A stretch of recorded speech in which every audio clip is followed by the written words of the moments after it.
You are now entering a dangerous liberty zone where God-given natural rights are held sacred and exercised. This is your warning. Tyranny, fascism, and censorship will not be tolerated. Ideas will be exchanged freely. Rigorous debate and open discourse is encouraged. If you are weak and your beliefs are fragile, you should leave now. Prepare yourself. We are now live on the Dangerous Liberty Podcast. All right, folks, happy Friday, TGIF. I'm ready for the weekend. Oh, man, we got a good show for you today. I got a good show for you tomorrow, too. I'm going to talk about that in just a moment. And in just a moment, we're going to bring on our guest. I can't wait to talk to her. I was resisting the urge before the show to start getting into all the questions that I want to ask her here. But I do want to say hi to everybody over in the chat. We got Kelly Bagwell, First time joining. Learned about PT last week when other creators are hating on him. Well, you know what? We take that as a badge of honor. The more the better. More the better. Separating the wheat from the chaff. Hurricanes that hit East Coast. Connor, hurricanes that hit the East Coast sometimes make 20 to 30 tornadoes come off the shore. Okay, so nothing serious going on here. I just saw that. We got Sergeant Will, Texas Motherbird, and all the other folks. Man, we appreciate you guys tuning in. We got a great show for you tonight. I want to say thank you to all of the mods. Folks, make sure you like, subscribe, and if you really want to support the channel, down in the description below, there is a link to memberships. You can become a member. We really appreciate it. Those couple of bucks per month go a long way to help us continue to do what we do. Also, down in the description below is our guest's biography, as well as links to her social media. So make sure you go and follow her. Real quick, I do want to show you something that I think you guys will find interesting. I don't know if you guys are following this. I'll just go right here. So number one, we're going to be going over this tonight. Let me show you that. All right. So right here, we're on Tamara's X account. We're going to be going over some of this tonight. And I want you guys to make sure that you go follow her right here on X. If you're on X, make sure you go follow her. We need to get her subscriber numbers up. She has a great message. She delivers it really well. If you're not following her on YouTube, make sure you go follow her over there. But real quick, I want to bring you guys over to Ashton Forbes' account because we have a really interesting story that's been developing over the last few days.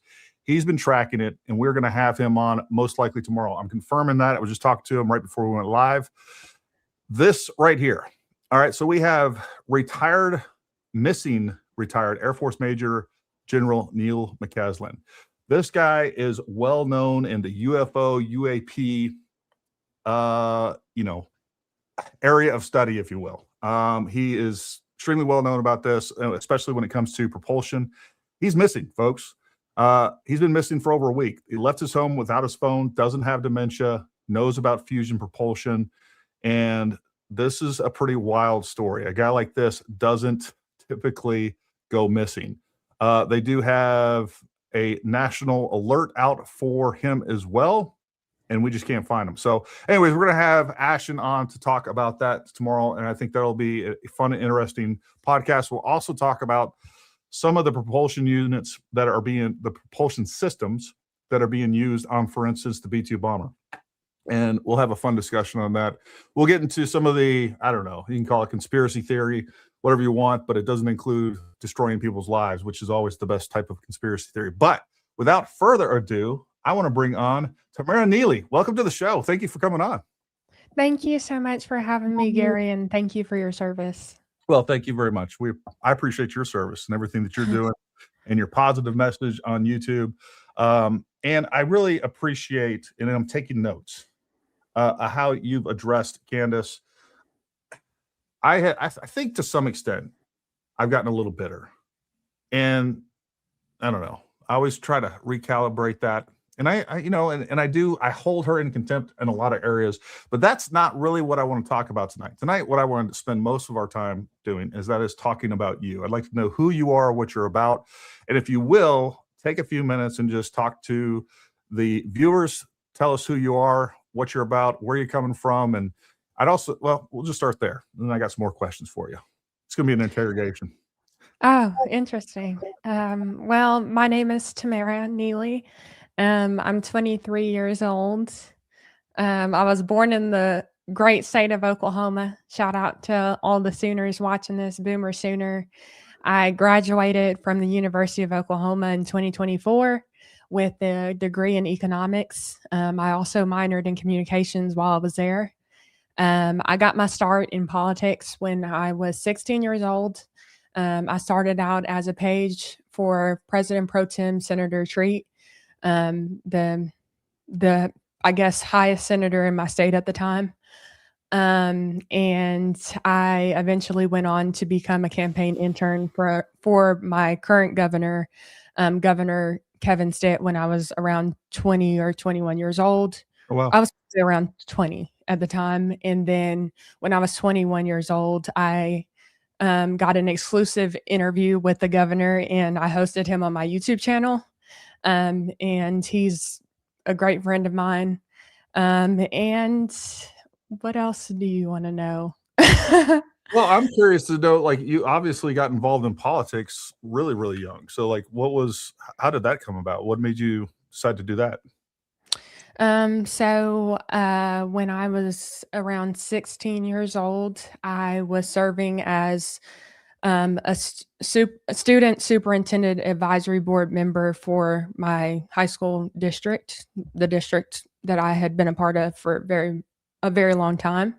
And my superintendent said that he wanted to introduce me to a few people that he thought I should meet. So he introduced me to the mayor of my city, and he also introduced me to several senators, including the senator pro tem at the time, the president pro tem at the time. And the president pro tem said he wanted me to page for him. So that's what I did. I wasn't like very involved in politics before that at all. And he didn't require me to take a side or anything like that. He just wanted me to go through this program, get educated, represent him when it came to, being his page. And I got involved in politics when I was 18 years old. I had went to a Black Lives Matter protest and quickly found out that I was not interested in anything that the left was selling. I grew up conservative, but I didn't know it until that moment because we didn't have a lot of political discussions in my family until 2020. And so that was an eye-opening moment for me. And I was like, I have to tell everybody what I found out about Black Lives Matter. And so I looked on their website, just did a little bit of research and saw that they said that they wanted to dismantle the nuclear family and defund the police. They had just a full-on left-leaning agenda. And I felt like that was very evil. And so I just started posting on my social media. And eventually, shortly after that, the president of Turning Point USA, OU, reached out to me and said, hey, you're going to be a freshman this semester. And, when you're here at OU, we want you to come to a Turning Point USA meeting. And so I showed up at a meeting. And at the first meeting, I was asked to be their campus coordinator. And so that was really fun. And I got to host, help. I didn't help as much on the Ann Coulter event, but that year, that semester, they hosted Ann Coulter, and I helped a little bit, but not very much at all on that. But once the next semester came about, we hosted Charlie Kirk. And that was the first event that I was really like full on involved in. So I've been a part of Turning Point USA since I was 18 years old. Oh, wow. Well, that's amazing. So, you said that you kind of grew up conservative. I'm assuming your parents were Christians. Sounds like you grew up in a godly household, and you say they were conservative, but they never really talked about politics. I grew up in something very similar. My parents were we were UPC, so we were Pentecostal. Same. We're Pentecostal as well. Just Church of God in Christ, but now we're non-denominational. But same. Yeah, I go to a non-denominational church, but we were like hardcore UPC, and okay, like right. I was going to a church school. We go to church on Wednesday. I was in, twice on Sunday, and then my stepfather, he ran a newcomer, so we went to church on Tuesday. And anyways, our whole life was at the church, and that's good. But I'm a little disappointed that we didn't have those political discussions growing up. And I think obviously that childhood definitely formed my opinion. But ultimately, it wasn't until like the 2000 election that I really knew anything about politics or decided to get involved in politics. I was 20. It was the first election I voted in. It was Gore versus Bush at the time. And so that's where I went with that. But, with your family, why do you think they never talked about politics? I just think there wasn't enough information available that was easy for everyday Americans to comprehend about politics at the time. Social media didn't really exist as much until I was probably in the fourth grade. And I still remember my parents having flip phones and my dad having a BlackBerry. So, they grew up in that sort of generation where you really didn't talk much about politics. Yeah. And for a long time, my dad voted Democrat, but then he started voting Republican. And my mom, from my understanding, she's always voted Republican. And so when it comes to my family, they just kind of voted and didn't really talk much about it. Gotcha. Yeah. Fair Yeah. enough. Do you think that, when you decide to have a family, if you decide to have a family or whatever else, is that something that you're going to incorporate at a young age, talking about politics with your kids? Because I think it's really important. And I've been indoctrinating my kids for as long as I possibly can. If we're not indoctrinating them, somebody else is. What's your thoughts on that? That's funny. Well, that's good for you. First off, I mean, you got the guns right behind you. I mean, you're letting them know where their values lie for sure. Very Pentecostal of you. 2 hours ago, they were up. Both of my boys, I got 11 and 16-year-old. They were building a custom rifle right here on this bench. So, yeah, they're getting indoctrinated for sure. That is hilarious. I just love how you said that though, because I know how your church is because I come from the same place. So I get it. We are very strong people. So I think when it comes to my children, I definitely would like to share my political perspectives with them and teach them to be a free thinker and teach them about conservative values. When they're really small, I would like to subtly teach them. And as they get older and they can understand, I do believe they'll be able to put two and two together, but I'll make sure they know the correct information. I want them to have a great childhood and to experience being a kid, playing outside and, all those things. But I also understand how important it is to share our political beliefs and our Christian beliefs with them because we are living in a pivotal time in our history. And it seems like everywhere I turn, new left-leaning, evil, demonic information is being pushed out to the public. And so nowadays kids are, I guess, more so on social media at younger ages. And so I want my kids to have enough information and be able to critically think and know what's right. So I think my parents did a good job of that. My mother did a great job of that. She really encouraged us to be free thinkers, and she really talked to us about freedom a lot. She gave us free will to make a lot of decisions, but she also taught us a lot about morality. So I would like to have a healthy balance with my children as well. Yeah, no. Yep, I think all kids should have shot collars. That's what I think. No.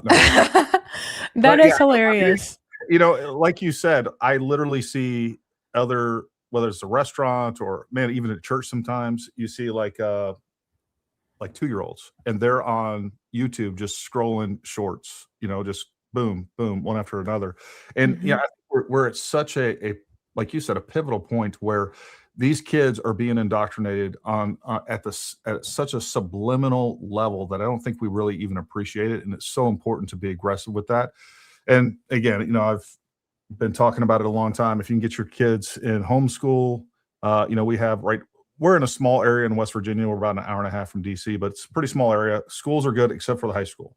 And so my high school son, he is homeschooling, and my now 12-year-old, he will be homeschooling once he gets to that age, but he's enjoying his friends, and he does the middle school here is actually really good. So what made you get into social media? Was that just because of what you were doing politically and with TPUSA? You saw that as another platform? Like what made you decide to go in that direction?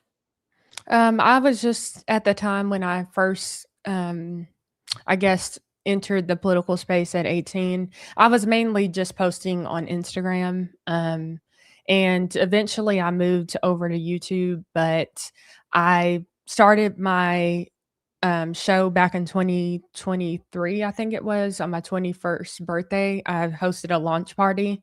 And I just kind of started talking to people on Apple and Spotify at first, just to kind of warm up to, I guess, communicating with people outside of real life experiences. But I wouldn't say that I was like a super active person on social media. Like I wasn't like a big TikToker or anything like that.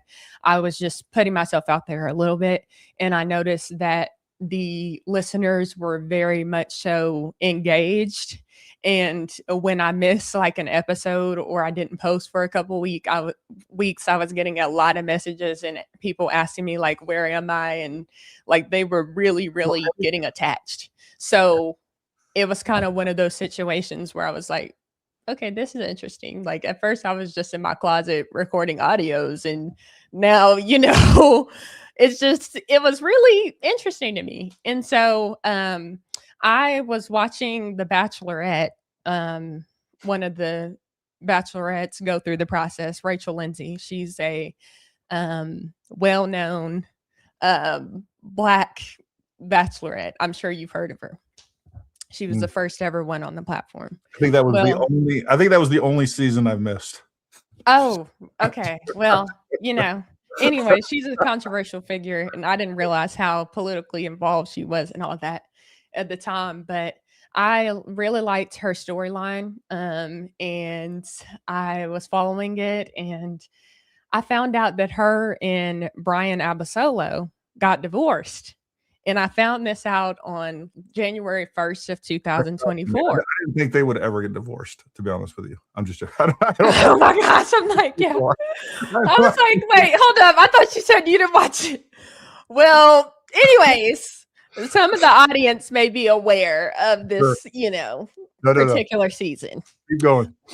But anyways, so I was like heartbroken. Like I'm telling you, like my heart was completely shattered over this. Like, oh my gosh, like I can't believe they got a divorce. So once they announced it, I was like, I have to say something. Like I have to say something because I had just watched an interview that Rachel Lindsay did with this other podcaster, and she was saying some things that at the time I saw as an issue. And so I was like, maybe this is what led to her divorce, because she was talking about XYZ. So I just made a 7-minute video on YouTube, and it got like 20,000 views or whatever. So I was like, you know what? I think I'll move my show over to YouTube. And so I started posting more on YouTube that year. And so we've been like very active on YouTube as far as the Tamera Nealy Show goes since 2024. Awesome. Oh, that's great. Yeah. Look, you got, like I said, I only got to watch one of your videos so far. I'm going to watch more of them, but I thought it was great. And look, I don't know about you, but when I first started in YouTube, I was I'm a perfectionist. I like everything done right. I knew nothing about cameras or video or audio or whatever else. Keep doing exactly what you're doing. What you're doing is great. Your message is great. And, don't get caught up in production and things like that. Stick to the message that you have. That's my only advice with that, because you're doing an excellent job. And, and the same thing, I've been telling people I'm on this tirade. I'm telling you people out there in the comments, because we got some extremely awesome viewers. You guys are based, you're smart, you're intelligent, you're not Candace followers. So like you got a lot going for you in the world. And man, you guys got some opinions and things that you can share with the world that will be impactful. And I'm telling you, some of you that are thinking about it, and we appreciate when you support us, But, you know, if you have that on your heart to like go start a channel, to start an audio podcast, whatever it is, like go do it. And just know it's going to suck at first. Like you're going to fail. You're not going to get the views that you want right away. It might even take months, years. But stay at it. Like the only way that you'll fail is if you quit. So, and I've told you guys in the past, as a matter of fact, somebody just emailed me the other day, and I'm going to follow up with her. You know, if you guys need help or guidance or anything that I can do to help you with that, same thing with you, Tamara. You know, if there's anything I can do to help you guys get your messages out, let me know. That's what I want this channel to be about. And that's why I brought on so many, you know, smaller creators. I love doing that. I love boosting people that are worth boosting. Old Bronson, I don't know if he's in the chat today, but one of the things he always talks about is, you know, he's tired of these people that shouldn't be famous being famous. And I agree with him. I think there's so many other people out there that have a much better voice than these people that have millions and millions of followers. And so if there's anything that we can do, again, to help you, Tamara, or anybody in the audience, let us know. Speaking of which, I am trying to keep a little bit of an eye on the comment section. Folks, like always, what we will do is Tamara and I will talk, and then I will definitely prioritize super chats, and we'll still get some lives in there. If I see something that really grabs my attention, there he is, freaking Rage Bronson over there lurking like a creeper. Yeah, I've met him before, actually. We were on Jay Witt's podcast together a while ago. Well, he's going to ask you a question, so we might as well get it out of the way right now. So, okay. French toast with peanut butter. What's your thoughts? I've never tried it, so I don't have any thoughts. We're going to try it Monday. I'm going to do my best, Bronson. We're going to get it up here and do a video on French toast with peanut butter. That's his message to the world. Everybody should be eating French toast with peanut butter. That's hilarious. I love it. That sounds good, though. I would try it if I ever got the opportunity. It sounds like something communists would do, but we'll try it. So you get into YouTube. Like, what was? I'm assuming, like, you're involved in TPUSA. What year was that? I started school, I think 2020 is when I went to college. So yeah, I got involved in Turning Point in 2020. So that was right after Candace left TPUSA. She left in what, 2019? She was there from 2017 to 2019. 17 months exactly, thereabouts. Not a full 2 years, Candace. So I'm not keeping track, but I'm keeping track. Yeah, me too. So you get into TPUSA. Like, what is that like being involved in the like campus TPUSA? So before I say that, I should probably make it clear I'm no longer an employee of Turning Point. I haven't been an employee of Turning Point since I was in college. Okay. I just want to make people aware of that because, you know, a lot of people say you're receiving $7,000 or this or that. And so let me just start off by saying that. But anyways, back to your question, what is it like being like a campus coordinator or working in Turning Point USA? Well, Turning Point USA has changed quite a bit since I worked for them because Turning Point was a way smaller organization back in 2020. That was kind of the starting point of their rise. And so I can't tell you what it looks like today, but when I first worked for Turning Point USA, a lot of what I was doing was encouraging students around my campus to get involved in the organization. So I would host quite a few tabling events.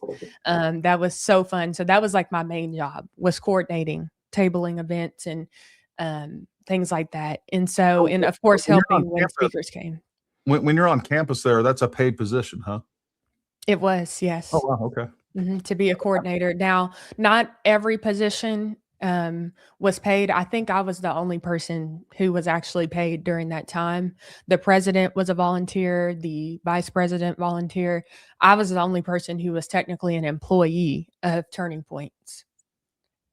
And so what was your experience like with that? Was it generally good? Did you have a good time? Did people treat you well? How did Turning Point USA interact and treat, you know, the campus, the Turning Point campus, whatever that's called? I don't even know what it's called. Yeah, I had a great experience. My higher up, his name was Victor. He was just very, very kind to me. And he knew that I was a Black conservative, and he saw how people were treating me on campus. And I feel like he really did a great job of making me feel like I had a place to call home. Mhm. And I think Turning Point USA, when Erica Kirk, like a lot of people hear Erica Kirk say, Turning Point USA is like a family or this or that. It really is like that. At least it was when I was really a part of it, especially when Turning Point was way smaller. Like it was a very small, close knit community. Like everybody was close to everybody. And so I feel like the higher ups did a great job of connecting with me, and even the president of my club and stuff like that. And also Turning Point USA took it a step further with me. And in 2021, they flew me out to SAS, and they paid for everything. Wow. Except for my food. That was like the only thing I had to pay for. But yep, they paid for my flight. They paid for my hotel, everything. They called me through Victor and said they wanted to invest in my activism. And Alex Clark, who is a Turning Point USA contributor, actually shouted me out on Instagram. Wow. That year, I was experiencing a lot of backlash for coming out as a Black conservative. And she was so kind to recognize me. And so many people, so many warm-hearted, good-hearted conservatives came to my defense. And it was just beautiful. And that's why I love Turning Point USA so much, because of the memories, the experiences that they allowed me to have. And so you felt like communication and coordination from TPUSA headquarters to the college chapters, or at least in your experience, was well done, well organized, and like, so what type? I mean, obviously you would have big events where Charlie would come in, but like, what were some of the regular events that you guys were doing there on campus? Mainly at the time, we were just doing tabling events. So we Mhm. were just, hosting different tabling events where maybe we would ask the students questions and, like whatever we decided to do. I mean, it's been a long time since I did this. I mean, I graduated from college 2 years ago, so I can't tell you every little detail. Sure. But that's kind of what we did. And we also hosted meetings where Turning Point USA would give us free pizza, and we would talk about politics. We even watched, like, I think some presidential debates and stuff like that year. So it was, I mean, we did stuff like that, just hung out together. Nowadays, Turning Point is a lot larger, so they have a lot more money, a lot more opportunities to do different things. But that's kind of where we were at that time, just a small OU chapter. Turning Point USA did not look how it looks now. Sure. Like if you check out the University of Oklahoma's Turning Point USA Instagram, you can see that there are thousands of people involved now. That's not what it looked like when I was there. It was much, much smaller.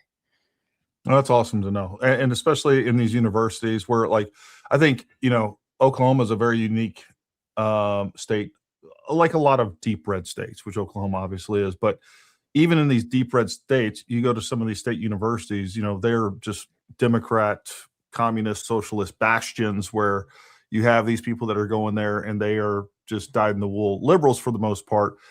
When I hear about TPUSA establishing a large footprint and being visible and being active on a university like that, I think the impacts of that can't be overstated, because there's a lot of great, conservative kids that grow up in conservative homes that go to college for 4 years, and because there is no alternative exposure to conservative. Everything is leftists and Democrats, and like, just having it, I bet it has such an impact on the state itself, as well as just a lot of kids either becoming conservatives, being able to see that those other options, or staying conservative compared to if that option wasn't there.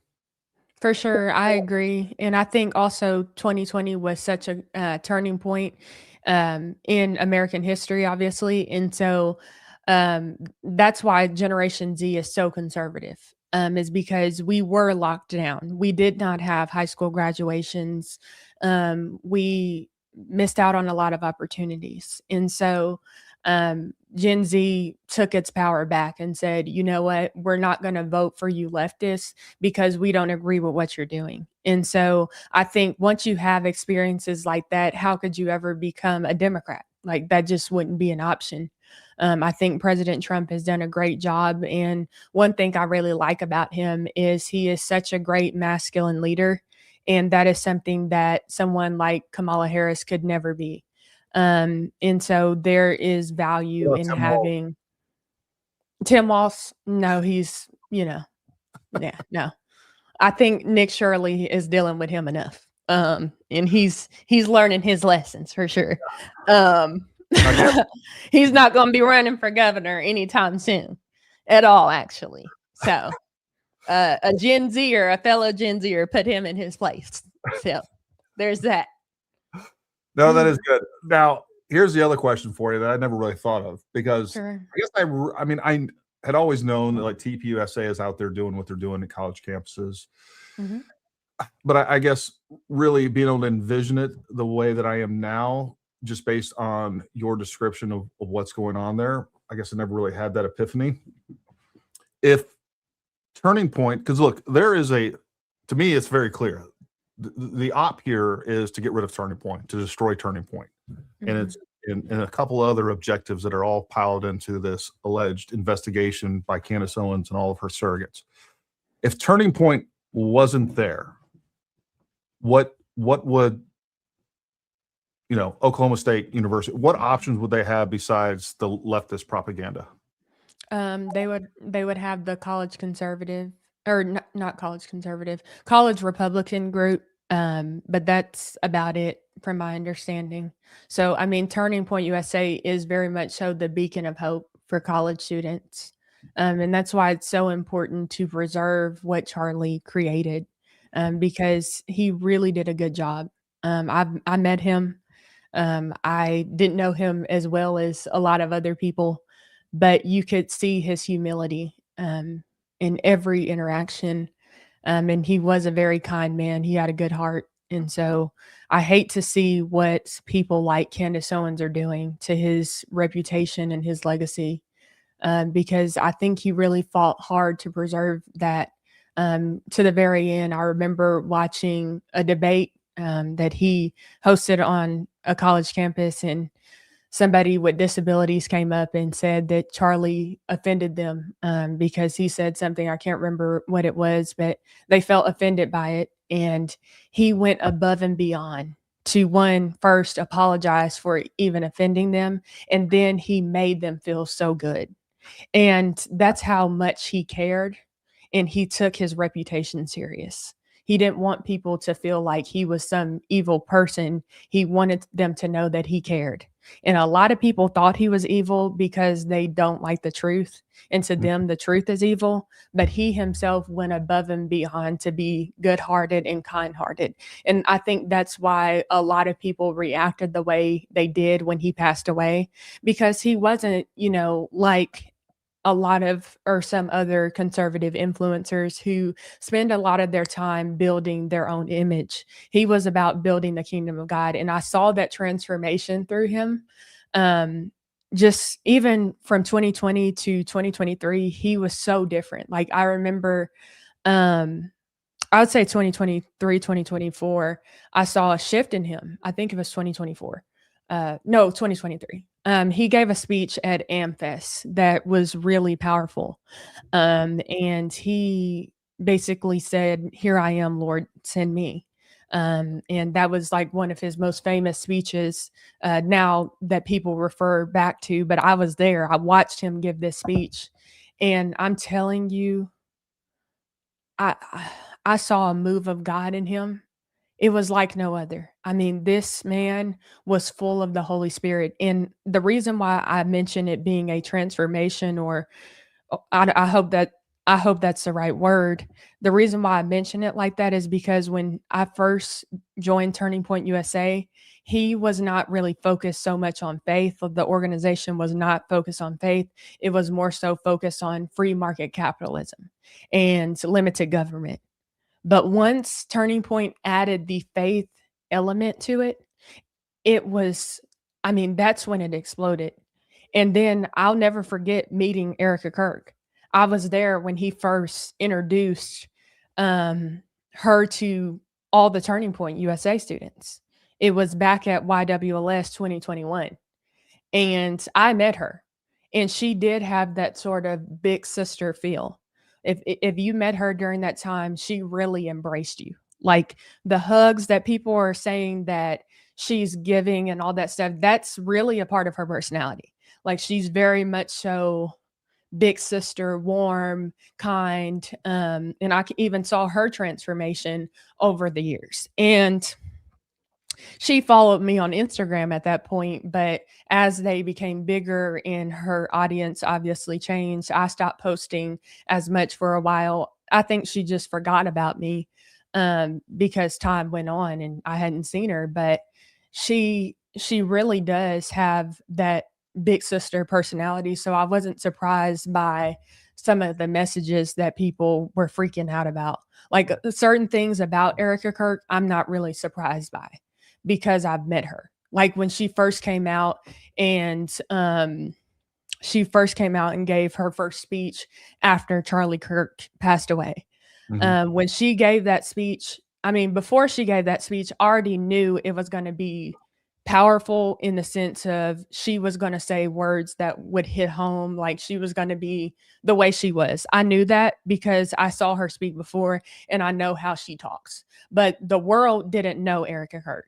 I mean, to put it in perspective, this past America Fest 2025, 80% of the attendees were all new to Turning Point. So most people do not know Turning Point. Yeah. So the family that Erica Kirk is talking about was real, and it probably is still real for a lot of the people who are in that close-knit group. Turning Point has become so big, so I can't say that the culture hasn't changed because it has. Charlie Kirk is no longer here, and it's gotten bigger and bigger over time. So I can't speak to where Turning Point is right now at this moment, but historically, Turning Point is family. So well, I just want to clarify for the sake, because look, people watch the show and they will, and they do, they intentionally cut portions out of the show and they'll twist it around. So I just want to clarify the record. When you say some of the things that you hear about Erica that people are saying, you're talking about the positive things. You're not talking about the slanderous things. No, not the slanderous at all. I'm talking about just certain ways that they misinterpret her actions or how she comes across or whatever. You know, if you don't know her, then maybe you could assume things. But if you've met her and you've seen her over the years, then you understand her more. Gotcha. Yeah. Fair enough. No, you know, going back to even what you were talking about as far as number one, most of the people that are covering Charlie Kirk, and definitely the vast majority outside of Candace, by the way, the vast majority of people that are covering Charlie Kirk and are making a lot of money off of a lot of this slanderous nonsense, like they didn't know Charlie Kirk. They didn't follow Charlie Kirk before he was killed. Most of them hated Charlie Kirk, like Ian Carroll and Ryan Matta and all these other people. They were taking him, you know, they were calling him all these horrible things in the comments long before he died. And then suddenly after he died, now we want to get to the bottom of who killed Charlie Kirk while we hijack his corpse and use it for our own means, and you know, the whole hate Israel first crowd. But I do remember you were talking about how Charlie was very careful about his persona and his image and how he treated people. And you know, as someone that consumed a lot of TPUSA and Charlie Kirk content before he was killed, I always watched that, and that was one of the things that he did such a good job. He was not a divisive, you know, his speeches were not divisive. Now, not at all. When he was killed, one of the things, the first, I don't know, probably a week or so before we started getting crazy into the conspiracies, like the first week, all I was doing was going around like addressing these little clips that they were cutting out. Like, for instance, there was one about Cenk Yeager, and where he's like, Cenk, he was yelling at Cenk in the crowd. Have you ever seen that clip? I don't think I have. No. Anyways, people were saying that he was talking to an Asian person and actually saying, chink, calling this that's what they were trying to frame this as. And it was it was intentionally just dishonest as could possibly be. And there was a lot of things like that where they were going around. It was the left that was saying, you know what, we're actually glad he's dead. And then it turned, now you don't hear the left at all attacking Turning Point USA or Charlie Kirk. Now it's all the right. And I think most of these people that are saying they're the right are actually the left, but I digress. But you're right. Like, he had a very positive message. He was extremely non-divisive. You had to take him out of context to turn anything that he was saying into some sort of divisive message. He was very stern and pushed back against what he thought were lies, like the mental illness of, you know, trans activism, and that we were being pushed, that this was being pushed upon us. You know, he was pretty straightforward where he said with LGBTQ, hey, I'm not going to judge. This is what I think as far as the Bible goes. But he was very inclusive with all of that. But he just wasn't going to allow lies to go by. And I think that go by unaddressed. And I think that's where we're at with all of this. I am curious. So, you know, you had your YouTube channel. What was it that made you want to start? Because look, this is a big step. When you start putting yourself out there and criticizing Candace Owens, that is not for the faint of heart. And I think that everybody that knows what's going on, you pretty much know what's going to happen to you, and you are going to be attacked on every avenue of approach possible. So what was it that made you want to step out and start talking about some of the things that Candace specifically was doing? Well, this dates back to what I kind of talked about in my video, what happened with Kimberly Klasick. I never really took a position when it came to, at least a hard position when it came to Candace before Charlie, but I noticed some things that she was doing throughout the years, but I still have had respect for her work enough to not really say anything. I didn't think that she was being malicious in some of the things she was doing, but some of the things I thought she was. But when Charlie Kirk was assassinated and she came out with that first video, and she said basically that Charlie Kirk she was urging him to take the next step, and he was attending mass, and he's doing all these Catholic. I don't remember how she phrased it that first time, but I was like, what? Like, that doesn't add up to me. And so that was my first red flag for Candace, because I was just like, at least most recently, she's said some things about Jewish people that I didn't like before that too. But that was, as far as Charlie goes, that was like my first moment where I was like, I want to say something, because I knew that Charlie was an evangelical Christian, and that's how he presented himself. And I knew how important he literally declared that and talked about that specifically moments before he was killed. Yeah, I know. And so I thought that was very important to, you know, speak out against. So I was actually one of the first people to speak out against Candace before a lot of people actually came out and started saying that they disagreed with her. If you go back in my history, it shows that. And so I was also the first YouTuber to release that Brandon Tatum had spoken against Candace Owens. And that video has almost 150,000 views. So Wow. I was speaking out against Candace before it was popular, because at the end of the day, I cared about Charlie. And I felt like it was disrespectful to host a live and say, quote unquote, new information about him that the public wasn't even aware of. And he never said that publicly. And it was like, why are you doing that? That was inappropriate. And how she mentioned Israel, and she was already starting to speculate that they had something to do with it. And then she came out with the letter theory and all that stuff. I was just like, okay, I see what you're doing here.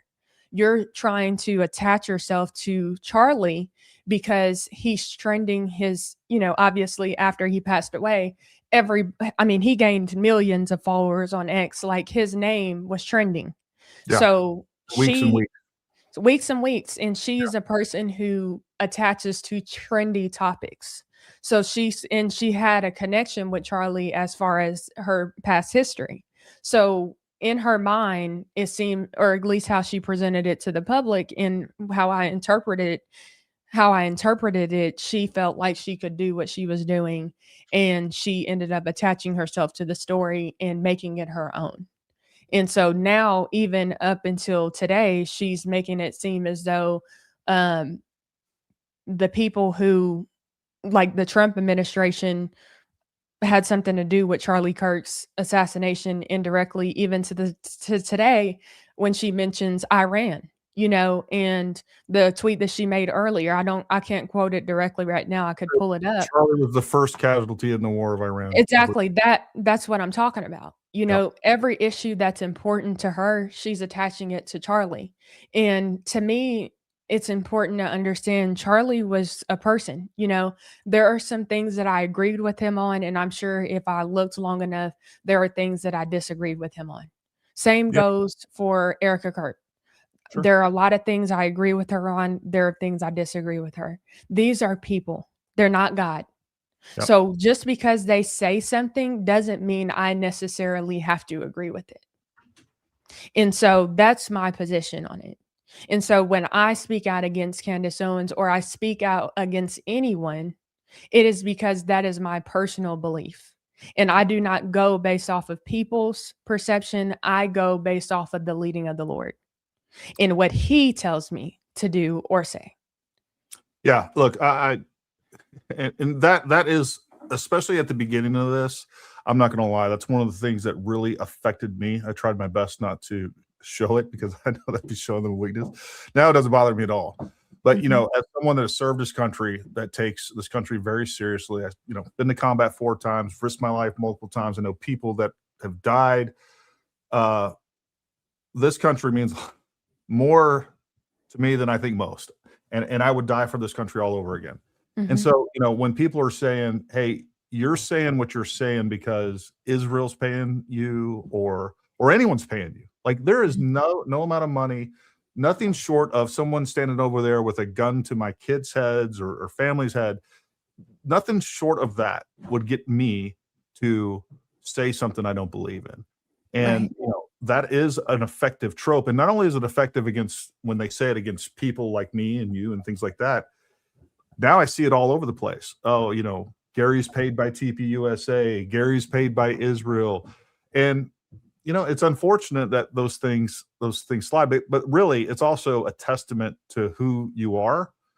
In that, like, they got no material argument left. And the only thing that they can resort to is trying to slander you to undermine your credibility, because what they believe they can't argue. So now it's just take you down as a personal and do the character assassination thing. It was pretty funny the other day. I was talking to my 16-year-old, and it was back at the end of December. Like, we had some legitimate death threats, and I told my 16-year-old, I was like, doing the family briefing, I'm like, hey guys, like, this is serious. We need to take this seriously. We need to be aware, and all the things that we talked about. And he's like, Dad, that's kind of a flex, Dad. Like, you're getting death threats now. So he thinks it's a little funny. Obviously, I made sure that he knew it was serious, but he also thinks it's a little funny, like when people are making, like, now people will make like AI videos and stuff trying to clown on me, which is funny.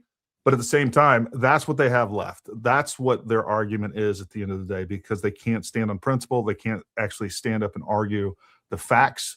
And, that's where we're at with that. I mean, I think some of them do like to argue, because I see my comment section.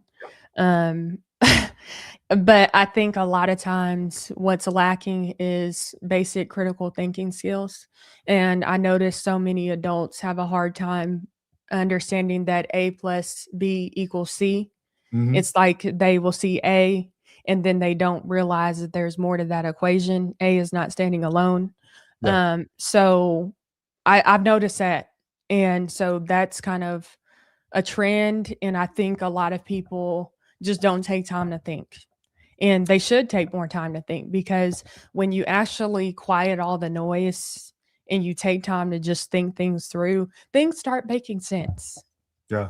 And you see that people who are coming out against certain people and saying, hey, cool it down, are maybe not saying that for no reason. They're also grieving too. They're Yeah. also going through things too. It wouldn't make sense that all of us who are also grieving would just be coming against somebody who's allegedly grieving. Like, no, there's a reason why we're saying the things we're saying. We're also going through things. This was tough for us. Yeah. And I also think this whole thing, why Candace is so, why people flock to her. They get to watch this, and it's like it is a lot like the soap operas. Number one, you get to like feed this guilty pleasure that we all have, like some of the baser elements of our characteristics, whether it's greed, envy, hate, whatever else. And I think there's a lot of disturbed people out there that are suffering for some reason when they sit and watch a show for an hour that really rags on someone that normally we would hold in high esteem, like Erica Kirk, for instance. And we get to make ourselves feel better that, like, you know what? She's all fake. She's actually evil. She killed her husband, whatever it is, whatever the message is. I think it does play to that. What do you think is the main motivator behind Candace herself? Haven't you actually met Candace? I know you were have in the not. room or something I like was in that. the room with her, but I haven't met her. Gotcha. No. What do you But think you were saying? main motivation behind all this? I don't know. I'm not sure. I don't want to say it's one thing or another. I think money has something to do with it for sure.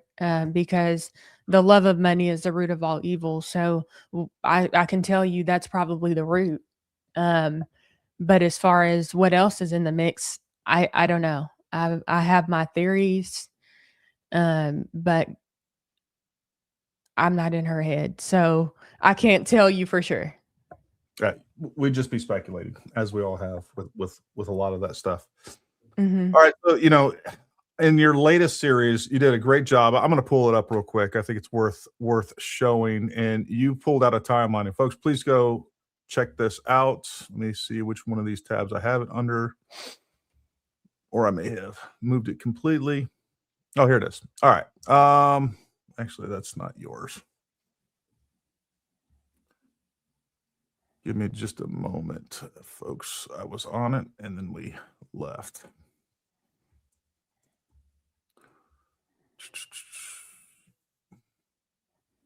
All right, so please go watch. I believe it's your latest video, or it might have been the one before that, where you go through this entire timeline pretty in depth. Is that correct, Tamara? Yes, it's the latest video. Okay. Part 2 of my investigation into Candace Owens. Perfect. And she does a great job breaking this down. She goes through this very systematically. Anybody can follow. In this, Tamara, what do you feel like is kind of like and I'm not even showing it. This is why I need there we go. All right. So here's her timeline. Go check this out. Very easy to follow. What are some of the key elements in your mind that really stood out in this overall timeline? For me, it was probably 2017, Okay. 2018. I don't have my glasses on, if I'm being honest, so it's hard for me to kind of see, Yeah. but I can pull it up on my phone. No, that's fine. So in 2017, it said evicted from her luxury $3,500 per month apartment, not paying rent for 6 months, sued BLT, lost lawsuit. Ordered to pay $21,000 in back rent plus legal expenses. Became a Republican overnight. Started Red Pill Black YouTube. 2 months later, TPUSA hired her. Yeah, a lot of things that I put on this timeline. I think all of the points I made were important, but the reason why I color coded the timeline is because I wanted people to be able to easily notice when she became a conservative and how quickly that shift happened, and also how quickly she went from one thing to another. And so I would say that was a very important thing. Also, like I said, it's so hard for me to see here. Let me just pull it up so that I can actually see this. While you're doing that, I'm going to hit a few super chats and hit some of the Okay, comments. cool. G.I. Jen, love the new opening, love the new opening. So that is all thanks to CJ. So we better thank CJ. Air Jeff, Paramount Tactical Gear, she's done 2 episodes. Can you ask if she's doing a third? Tamara, are you doing a 3rd episode? To be determined. I TBD, haven't Air really. Sorry? No, I was just telling them TBD, to be determined. Yeah, to be determined. Awesome. Tamara, so happy you guys are collaborating. I am too. Thanks, MTX485. CJ Correnti, not only did he create the opening that we have now, but he also just gifted 20 Paramount Tactical memberships. CJ, you are the man. Thank you, sir. Thank you for all you do for us. Tamera Nealy, you know what? I'm going to pull myself. Then you won't hear me. Never mind. Tamera Nealy, channel member. I'm enjoying the show today. I hit the like button and subscribing to your channel, Paramount Tactical. We appreciate you. And folks, right now, do me a favor. I don't ask much of you, except for to like and subscribe from time to time. But other than that, here's what I want you to do. If you haven't done so already, open up another browser, open up another page in your phone. Go to Tamara's YouTube channel and subscribe right now. It costs you nothing. Go through a couple of her videos, hit like, throw some comments down, throw some encouragement down. It doesn't cost you a single thing, but just a few seconds. And right now we got 1,500 people watching between the different streams. So there should be 1,500 new subscribers before we even get off of this. And if you're watching this in the future, folks, go hook Tamara up. Just go support her. Thank you. And shout out to William. He's a great supporter. Awesome. Thank you, William, for what you do, buddy. Tamara does excellent work. Appreciate you both. From the Slayer Princess. Thank you. Tammy McDonald, I'm crying. This is such a good interview. Wow. It makes it easy when we got a great guest. Tamara could be bigger than Candace. Absolutely. I mean, absolutely. I mean, she's genuine. Like, this is one of the things that I noticed right away. I've had a couple of people send me links and mention your content multiple times. And of course, I get a lot of that, right? So it's sometimes a little bit hard to sort through. I get, I don't know, probably 20 creator/video recommendations a day. And I do try to go through most of them. But your name had come up so many times, like, all right, I got to go check out what's going on here. And the moment I clicked on your video, I mean, you're just clearly honest, sincere, genuine. And that's all you can ever ask of anybody. I was having that conversation with somebody today. Somebody today was talking to me. I was talking to her on the phone. She's like, Gary, you really need to have this person on to debate and discuss things. And I was like, not a chance. Not a chance. And here's why. That person is a liar. Like, and they know, and the thing is, I know they're not operating in good faith. I know they're not operating in good faith. And when you go into a discussion or a debate with someone that is not operating in good faith, they have so many things at their disposal because they don't have to be honest. They can pull up anything, they can say anything, they can do anything. There is no profit from you of, number one, engaging with those types of people. Number two, giving them any credibility. And number three, giving them, like, you are stuck with the truth and they can say whatever they want. Like, there's just no point in it. It's, I don't know what your thoughts are on that. But. Yeah, I totally agree. Like, there are people on the side of Candace Owens that I genuinely think are just misled and just, quite frankly, not very bright. And like Tamara was talking about, you know, there are people that just don't have good critical thinking skills and they're just ignorant. Or they're just, again, you know, they've been convinced of something that isn't true. There are several people on that side that I'm perfectly fine to have come on and talk. Because I think that they're honest people. I don't think that they're all that bright, but they're honest people, and you can have that discussion, and you know, you can just have a good faith discussion. If you can't do that, those other people just aren't worth the time. Right. Arby Sauce says, I grew up in the UPC 2, specifically oneness. I saw another comment or two. Glad I learned the truth. Would love to know about your journey out. Absolutely. Maybe we'll talk about that at the end of this. I wouldn't necessarily say journey out. There's definitely elements of that I disagree with now. Growing up UPC and now kind of going to a non-denominational church, and then conversely, there's some things that our church that I go to now that I disagree with. I think the Pentecostals got right, but we can have that discussion. For sure, right, so we can definitely talk about it. Here we are on your timeline, and I'm just going to make this as big as possible for everybody to see. I don't know what you want to cover. I don't want to try to get you to go through this because you did such a great job in your video that I think people need to go see that. But if there's some really key points that you want to talk about, or that gives, I don't know, some kind of frames like your points about Candace, feel free to do so. Okay. I guess the most important thing that I wanted people to understand was the human Candace Owens is and her track record. A lot of people were saying that, well, a lot of this information is already publicly available. I don't understand why. I shouldn't say a lot of people were saying that, but Candace Owens's followers were saying that, like, oh, well, a lot of this information is already available, so why even talk about this? But it's never been put in a timeline like this before. And a lot of people are visual learners, so I thought it was important that people can visually make out how Candace became who she is and what her story is, without her, I guess, chiming in to add her own flair to it, right? Sure. And telling us bits and pieces. I wanted to see what it looked like over time. And so I think as far as this timeline goes, most people would say 2007, like that 2005, really her childhood, a lot of people didn't know about. So in part one, I covered her childhood.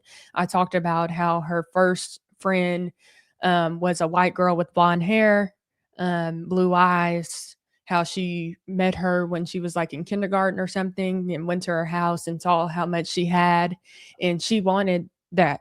And so she decided she wasn't going to hate rich people. She was going to become rich.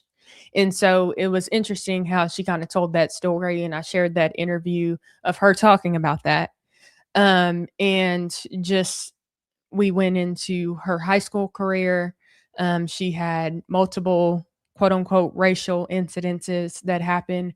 But as I looked into those racial incidences, I noticed there was a lot of drama. And there was also some boyfriend issues. And in part one, I talked about how at the age of 14, Candace Owens was kicked out of her house. She was arguing with her mom a whole lot, kicked out of the house, and she moved in with her boyfriend. So it seems as though she had a lot going on. And I brought this information up, and I'm trying to, I guess, keep track in my head of where I'm going with this. But I feel like you got to rush. I mean, take your time. I brought this information up because Candace has, throughout her investigation of Turning Point USA and now Erica Kirk as an individual, has mentioned Mean Girls, and she's mentioned a lot about high school. And my friend Jay Witt had pointed that out. And I remember hearing him say that one episode, like, why does Candace Owens keep mentioning high school so much? Shout out to Jay Witt. I think he's very smart. He's hilarious. He is so fun. I love him so much. I will be joining his show again soon. We've already been emailing each other even today. So shout out to Jay Witt. I love him so much. So Jay Witt had mentioned this point. Yep. And I was like, that's interesting. So I kind of put it in the back of my head. I didn't really focus on it too much.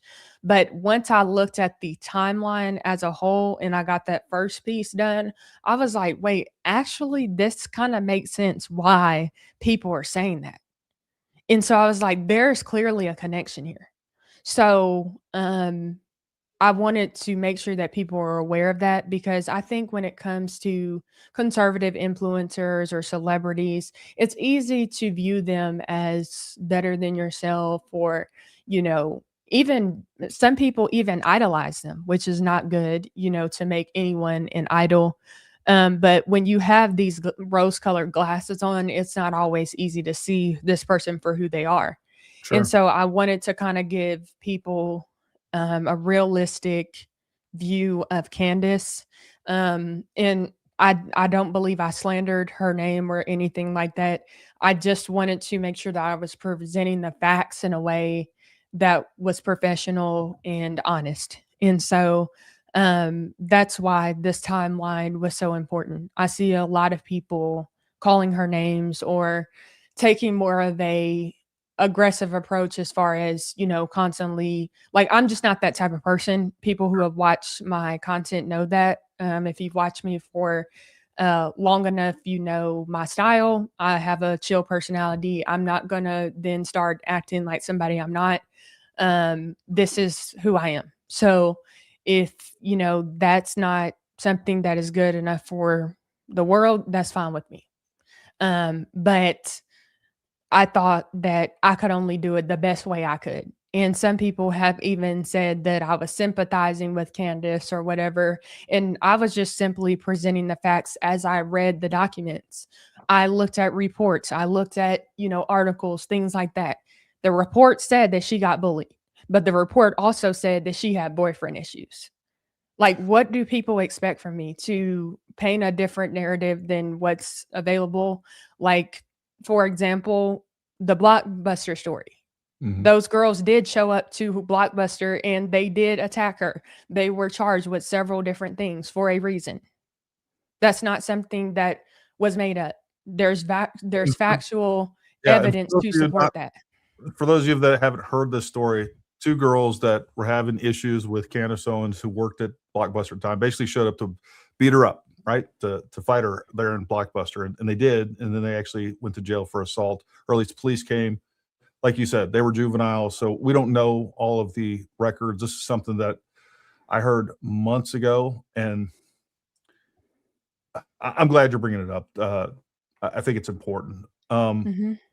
I something you said earlier that really hit me, because I think you're right. Like, we forget, I don't care if it's Tom Cruise, Candace Owens, or whatever else. Like, these are all normal people that are subject to all the same challenges and insecurities and things that we go through. Like, I think universally, to some degree, high school is rough for everybody. Um, and some much worse for others for one reason or another, or whatever it is. Family life is worse. We all go through different trials, but some of these incidents for some people are extremely formative. Mhm. Do you think what Candace went through in high school is one of the primary results of what we get as far as Candace today? Because it does, everything that she does feels very juvenile. It feels very high school. It feels very mean girl-ish. Um, what do you think on that? Yeah, I do. I do, especially when people have experienced trauma and they haven't went to therapy. One thing that I noticed that when I was watching the video back, because I do watch my content back at least one time, even though I'm the editor and stuff like that, I always watch it back once. At least I learned that from Anton Daniels. He's a friend of mine. And so I try to, really be aware of how I say things and, make sure my presentation gets better over time. And that's why my channel has grown 100% in over 100% in the past 4 months. Right. So that's a tip for YouTubers and things like that. But anyways, as far as Candace's behavior, I do think that a lot of it goes back to high school. She felt like she was powerless. And I wanted to make sure that I explained some of the most emotions she was feeling. And I even cited her description of those emotions from her book. And she said that she aches for high school Candace. Mm. And so I thought that was very important information because we are all people. Growing up, my mother told me something that has stuck to me with me to this day. And my mom told me that no one has a heaven or hell to put me in but God. And so I can judge everybody all day. Everybody can judge me all day. But at the end of the day, nobody has a heaven or hell to put me in but God. So, and obviously my choice, my free will. So, I think that's important. And a lot of people forget that when they're on social media and they're bashing people. whether that be on the right or be on the left. And that is why throughout my investigation, I have held everybody accountable. I don't feel like I have said things that to try to be extreme or anything. I'm trying to be essentially the voice of reason in this situation. That is Objective. something that Charlie Kirk would want. Sure. He was the voice of reason. He was objective. He was a peacemaker. He wasn't adding fuel to the fire. And that's what people need to stop doing. The attacks are not working. Be on the offense. Obviously, pray for Candace, pray for Erica, pray for Turning Point USA. Be on the offense and use your gifts for the glory of God. As I talked about, the harvest is plentiful, but the workers are few. There's a lot of harvest. There's plenty of it, but there are few workers. And then the people who are not working want to complain about how the work is being done, but they're not doing anything. If somebody like me, who is essentially nobody, could put together a timeline, Right. you can do it too. Whatever your gifts are, you can do it too. And so that is my message. That is a part of the lesson that should be learned through this situation. Candace Owens' life is changing rapidly. We see that by the timeline. Candace Owens is confused. She doesn't know what she believes when she believes it. She changes like the wind. And that is no surprise because she is not rooted in the truth of the gospel. From what people have said, she doesn't even read the Bible. Yeah. So if you're following her, you're following somebody who moves like sand. They're chasing after the wind. And even King Solomon in the Bible talked about that. Don't be somebody who chases after the wind. Find joy and satisfaction in your own toil. Find something meaningful to do.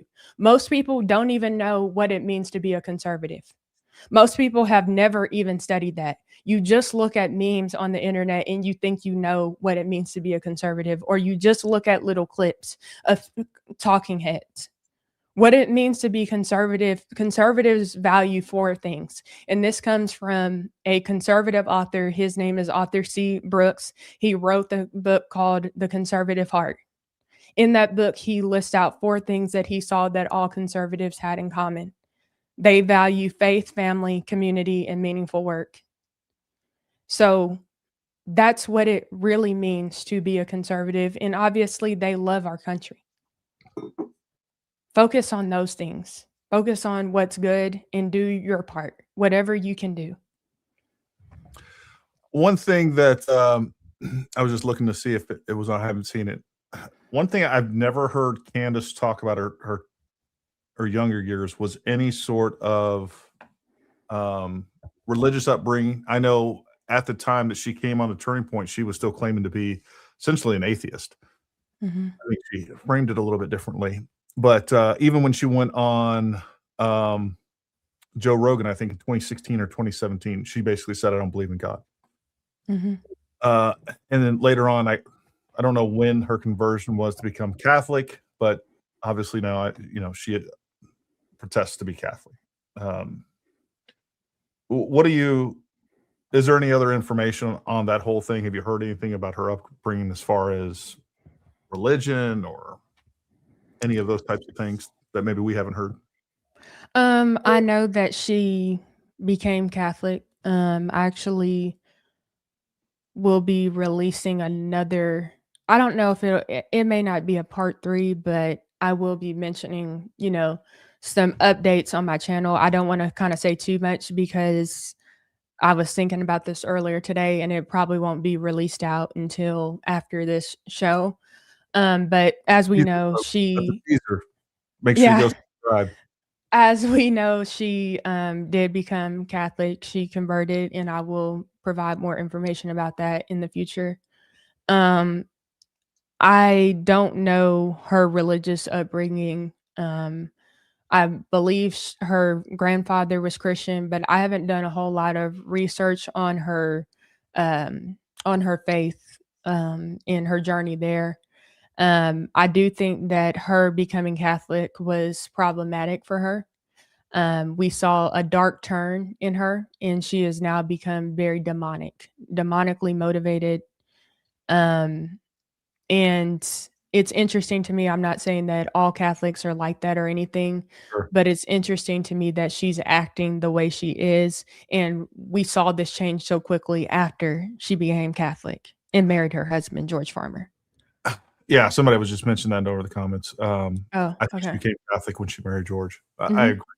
Yeah, Uh, she definitely did after she married him, because he was convincing her and bringing up information constantly, and she said she was considering it and this and that, and next thing you know, she decides to take that step and become Catholic.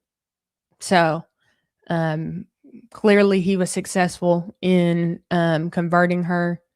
And when they got married, I kind of knew that that could possibly happen when I found out that he was Catholic, Yeah. only because, obviously most women want to be submissive to their husbands. And, when I get married, I want to completely submit to my husband. And so a lot of women will kind of, whatever their husband believes, they're going to believe it. So that's why it's important to choose the right husband. And it goes for men too, like whatever their wife, they become one. So that's why I think it's important to choose the right person who has your values. And a lot of times people think, oh, well, this person is Catholic and I'm Protestant. It's not a big deal, XYZ. But no, that means you're in an interfaith marriage. Yeah. You have to convert. So that should be taken into consideration. No, I agree. And same thing with politics. We were just playing a clip from Rachel Wilson, who said, she grew up in a household where her mom was like far extreme left and her dad was basically far extreme right.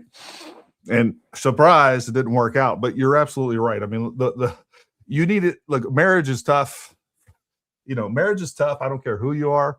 I don't care how aligned you are. But the more areas of division that are there, it's just going to make it that much tougher. You're just going to see the world through different lenses, and Mhm. that is not an easy thing to overcome. I agree. One thing I did want to bring up, since we were talking about this, I'm going to show this to you guys. This right here regarding payments and all these other things that people keep throwing around. Let me make sure it's showing on the screen here. So this was released today, and I'm not always the biggest fan of Laura Loomer. She actually has one of the more better versions. Here we go. All right. Not always the biggest fan of Laura Loomer. That being said, I went through this and I've seen some different reports. So we all know the $7,000 trope that's been going around, where everybody in the comments, if they disagree with you and they're the hate Israel first crowd, they're going to accuse you of taking $7,000 or 7,000 shekels, or you're paid by BB, or whatever thing they got going on. It's so fascinating how so much of this stuff always ends up being projection. I mean, the irony in all of this is absolutely, because we've never seen any real evidence of it. That came from originally from an article. The first time I saw that was an article that Ian Carroll shared months and months ago. And then, of course, that went all over the internet, that anybody that disagreed with Candace, or that disagreed with the or affirmed the official narrative, or believed anything that was said, you were paid by Bibi Netanyahu. So Laura Loomer says, for over 2 years now, I've been telling everyone that the influencers who are being paid are actually being paid by Islamic countries and with Islamic money. I always said the claim that pro-Israel and anti-Hamas accounts were being paid $7,000 was just projection and made up lies by people who actually have been given $7,000 by bad actors. FEC records reveal that Representative Thomas Massie, who's been spreading that lie that pro-Israel accounts are paid $7,000 per post, has actually been receiving donations of $7,000 from Muslim donors and other ones. You can go check this out. There's a couple of other articles I can show you on this. But again, right here we have Thomas Massie. You can see the names, and this is what they are donating. And there's more to it than that. This was one of the original articles when around October. That makes perfect sense. A new document reveals the Israeli government is paying a cohort of 14 to 18 social media influencers between $6,100 and $7,300 per post. Israel is paying influencers $7,000 per post. Netanyahu referred to as a community pushing out preferred messaging in the U.S. media, and boy, are they making a princely sum. I've never gotten that. As a matter of fact, I've said it 100 times. I've honestly, until all this stuff, and I still am. I say a little bit of this jokingly. I'm fairly indifferent to Israel as far as their government goes and our interactions with them. That being said, I mean, if Zionists is believing that Israel should exist, and I think generally they are a good partner, I am that. But what I can tell you is that all these people pushing the anti-Zionist, hate Israel first message, I don't want anything to do with those people. That I can tell you for sure. And if you're going to make me choose a side, I'm choosing the pro-Israeli side every single time, because the stuff that those people are pushing is, number one, they're lying. I mean, that's one thing they all have in common, is that they are not telling the truth, and it's obvious, and it doesn't take that. And then they're so infatuated and obsessed with Israel, like everything goes back to Israel. Where do you think that comes from? And I do think it's obviously a spiritual thing, and I do believe the Bible, what it says, is supporting Israel. I don't think that always is necessarily like, hey, we should support their government and everything that they do. I think there's some distinction there. Well, what's your thoughts behind some of that messaging? Mm-hmm. Do you mind if I address your comment section really quick? Sure. Okay. What comment was it? I don't remember, because I haven't been looking at the comments, but I happened to look over just for a quick second. And someone said that they were disappointed in me because, it had something to do with me not going hard on Candace enough or something along those lines. And I wanted to say to that person, you do realize the Bible tells us that a soft answer turns away wrath, right? So I'm going by the Bible. I'm not going by you. I don't base my decisions based off of what makes you feel good. So I think that is something that people need to understand. I don't do things to make people feel good or feel bad. That's not how I do it. I do what I believe is right. And I say things how I believe is right.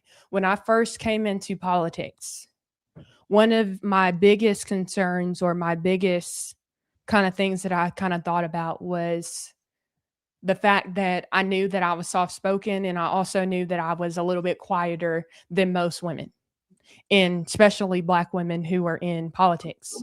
I knew that about myself. And so I wondered how I would be if I could ever be political or do any commentary, because I was told that I was too quiet.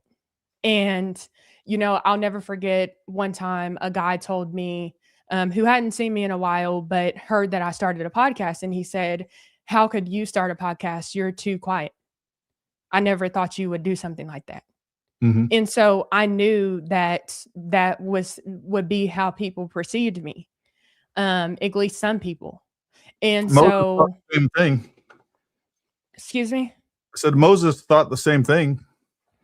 Yeah. So like that, I knew that was going to be a potential perception.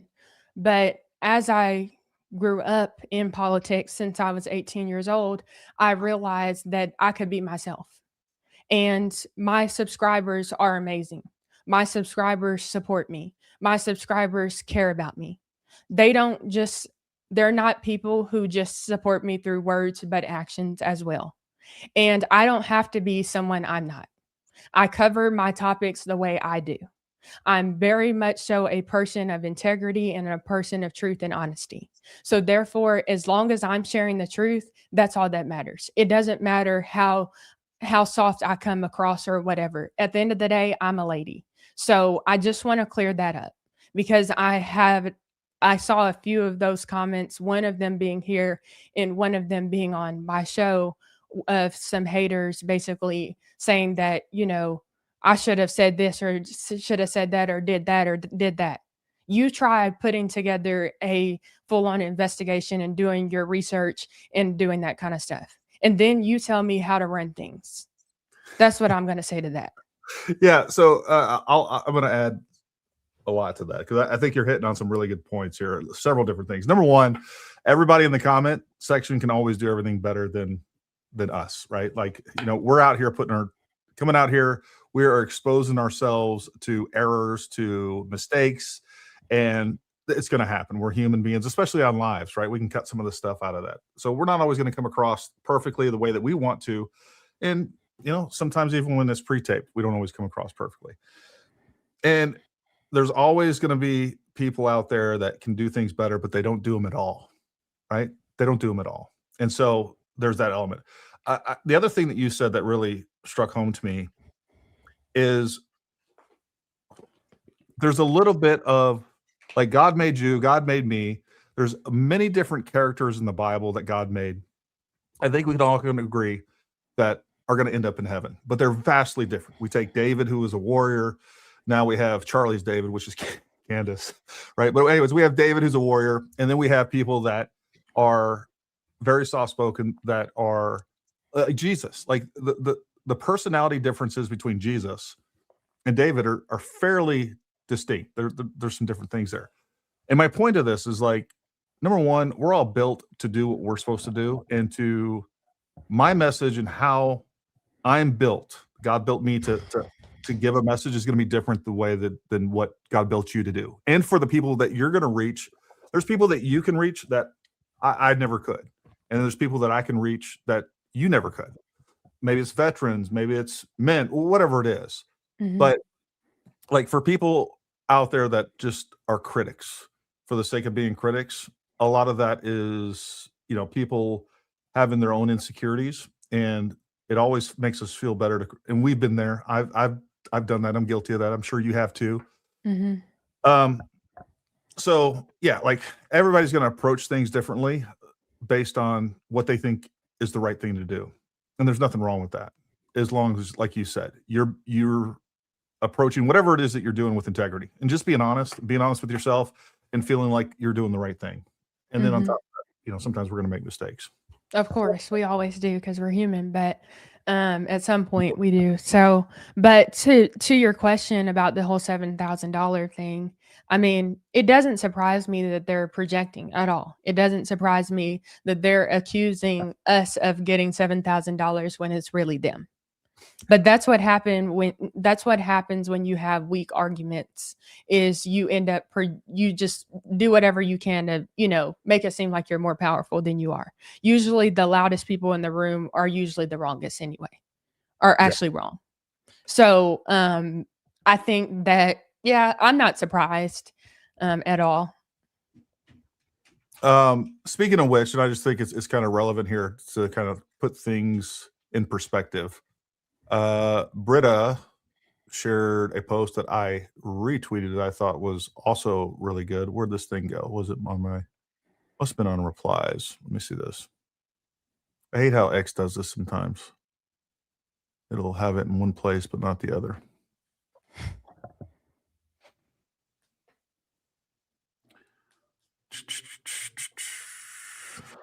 From yesterday. All right, I know it's this post. Now my mouse is messing up here. Jeez, oh Pete, mouse, stop. All right. Let me go to the top of this post, because this is it. But there was another one. And this puts things into perspective too. People that are claiming that people like me and Tamara, who are out here staking a claim, by the way, on like the least, this is not popular. Mm-hmm. Getting onto the Candace train as far as social media goes, it's obviously the most popular thing. And I shared this, and this was somebody shared this with me, this information, and this is Baron Coleman. All right, I want you guys to look here. This is 1 week. 1 week. All right, so this is a 1 week of super chats. He got $12,455 in 1 week of super chats. Wow, I've never gotten that much in super chats. No, I've never gotten that many either. Come on, my subscribers, y'all got to do a little bit better. Come on. That's a lot of money. And look, if you guys have watched Baron Coleman stuff, man, he's crazy. Baron Coleman is dangerous for this reason. He lies as much or more than Candace. He will slander and defame people as much as Candace, but he is more credible than Candace. He's a former lawyer, or he's still on the Florida bar, but he was also for a long time, for multiple years, he was a radio talk show host. So he knows how to put on a show. And look, he's entertaining, and that's great. But he is pushing the wildest theories. He is slandering and going after Erica in a much more effective way than even Candace. And by the way, like, she just showed up in his super chat. Somebody sent that to me. Like, they're talking in the suit, like they want to talk about us coordinating with like TPUSA or whatever else. They are the ones that are coordinating, and they've been doing it from the beginning. Like, from the very beginning, it was Candace Owens, Ian Carroll, Ryan Mata, Baron Coleman, Jesse on Fire. Like, all of these people were saying the exact same things. They were going on each other's shows, and they were pushing the same things over and over, and diverging from time to time here and there. But there was a clear effort to push the narrative that this was like some big conspiracy, and Israel's involved. That's the one consistent thing with all of these people, is that Israel's somehow involved, and that They're all saying it. Yeah. It's not right. And it's weird how people are being such Jew haters. Like, even Charlie Kirk talked about how that could, I think he said it would rot your brain or cause brain rot, something along those lines. And he was totally right about it. Because I don't know how in the world people make everything go back to Israel. Anything negative, Israel did it. Yeah. I mean, I was watching a TikTok video, and I can't remember what topic the girl was talking about, but it was not even close to Israel. And at the end of the video, she's just like saying how people need to wake up. Israel's the problem, or something like that. And I was like, where did that come from? Like, what? Like, I don't remember what she was talking about, but it was just just crazy to me. But it goes to show the times we're living in, and we know that in the end, all countries will turn against Israel. That's just bound to happen. So we need to be praying for Jewish people to come to know the Lord. As we need to be praying that Jewish people come to know Jesus Christ as their Lord and Savior. And as we see more of them come to know Jesus Christ as their Lord and Savior, that tells us that we're getting closer and closer to the end. Because in the end, Israel will be saved. Like, God has a plan for them, and he talks about that in Romans. And so in Revelations as well, so I think people should look at that, pray about it, understand, passages in the Bible that talk about God's relationship with Israel. And it's clear that he's not done with them yet. And I would hate for America to be on the wrong side of Israel, because I believe that if America goes against Israel, God will turn his face away from America. That is my personal belief. And it may not be immediate, because we've seen that people, countries in the Bible even won some battles against Israel, but we know that God will win every war. And you can look at Israel. Every time that Israel turned their face away from God, God punished Israel. Next thing you know, Babylonians are coming in and they're in captivity. Like it's happened multiple times. So yeah, while we as believers, we still get salvation, it doesn't mean that God's going to continue to bless our country the way that it has, because we are a country that we're founded on biblical principles, regardless of what anyone tries to tell you. It is all through our founding. It's all through our history. And we have always been a Christian nation, period. And like that, I don't know that we can say that anymore. We are definitely, and what was amazing was during this last election, and then even after Charlie's death, we had TPUSA and Charlie at the helm of that, leading not only a political revival, but a spiritual revival here in the United States. And that was one of the things that really affected me the most about all of this, when I saw these conspiracy theories coming on and Israel this and the French Foreign Legion this, we had a genuine, powerful that I saw, which by the way, after Charlie died, I started going back to church. We hadn't been going to church for a couple of years. And I was like, you know what? We got to get, and then right after that, we went and got my son baptized. And then our church we started going there and it was like packed out. And I didn't know because we hadn't been there before. It was a really good church, but there was 4 times as many people after Charlie's death than, was normal. And even that faded a little bit. It's still a lot. It's probably double the attendance is probably double of what it started off prior to Charlie Kirk's murder, but that faded. And it's because you have these people trying to convince everybody that, our government's doing something they're not doing. And, we have Israel doing something that it's not doing. And I'm all about, like, if our government's doing something crazy, let's hold them accountable. Let's find that out. But when you just want to believe anything else other than what the government said, and it's really not even the government's Utah authorities, I don't know. It's crazy to me. Like, Yeah, definitely. I think that when it comes to your comment about America not being so Christian before Charlie Kirk's assassination, I don't know if I necessarily agree with that, only because I did study abroad. Oh, just joking. Huh? I said, then you're banned. You disagreed with me. I'm just joking. Oh, that's funny. Yeah, totally. But no, I don't necessarily disagree. I mean, I don't necessarily agree with that just because I studied abroad. I lived in London in 2023 and I saw how secular it is there, like how secular the UK is. And like it made me realize just how much light there is in America. And sometimes like if you're an American who's always here, like you don't necessarily see that every day. But when you go somewhere else and you're kind of like thinking about home, it's like, wait, actually, we are the beacon of hope, and that's because of our values. And so I think Charlie Kirk did a great job of reminding Americans of that. And his assassination definitely woke a lot of Americans up, and we experienced a great revival. And so that's special, but I don't necessarily think that was already gone. I don't. I think that it was maybe not as noticeable, but it was still very much so there. And there are so many believers who are really holding this country down. Like my great grandma, she's always in a prayer meeting. Okay. Every morning, it seems like that lady is getting up at 6 a.m., 5 a.m., praying for this country, praying for her family.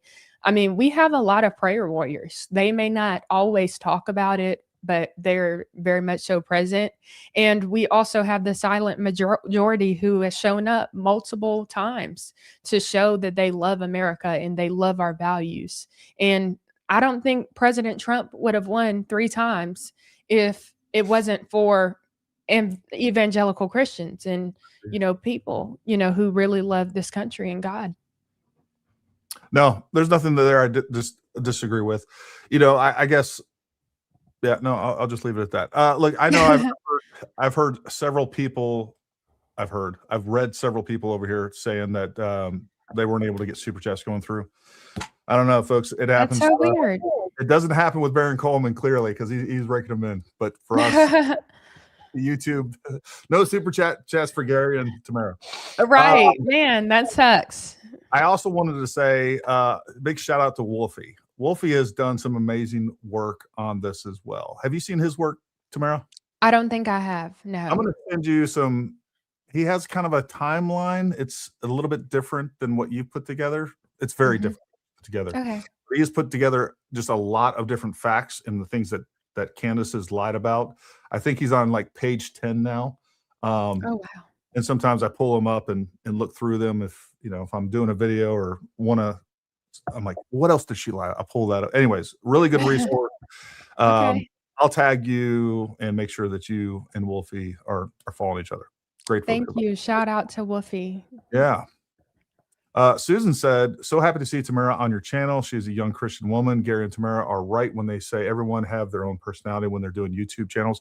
And I don't even necessarily mean YouTube channels. I just mean the way that I'm a loud, aggressive guy, right? For the most part.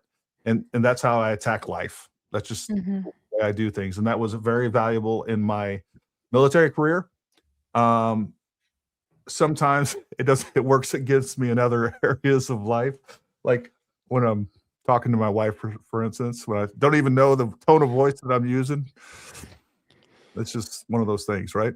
Or when I'm just being sarcastic to people that I don't even realize I sound sarcastic and sound disrespectful and don't mean to. I'm always apologizing for that. Yeah, for sure. I think that for a lot of people, their personalities are situational too.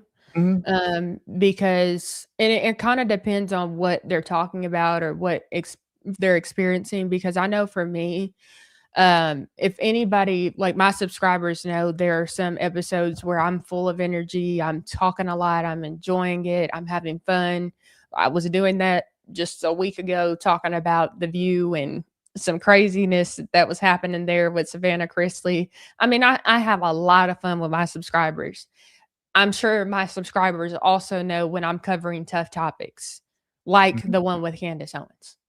And so when I'm covering something like Candace Owens, who I wasn't covering for a while, I kind of stopped covering her because it's just draining and I don't really care to follow her every move and every step. That's not what I'm interested in because I am covering a lot of content that is successful. And obviously you can see that on my channel.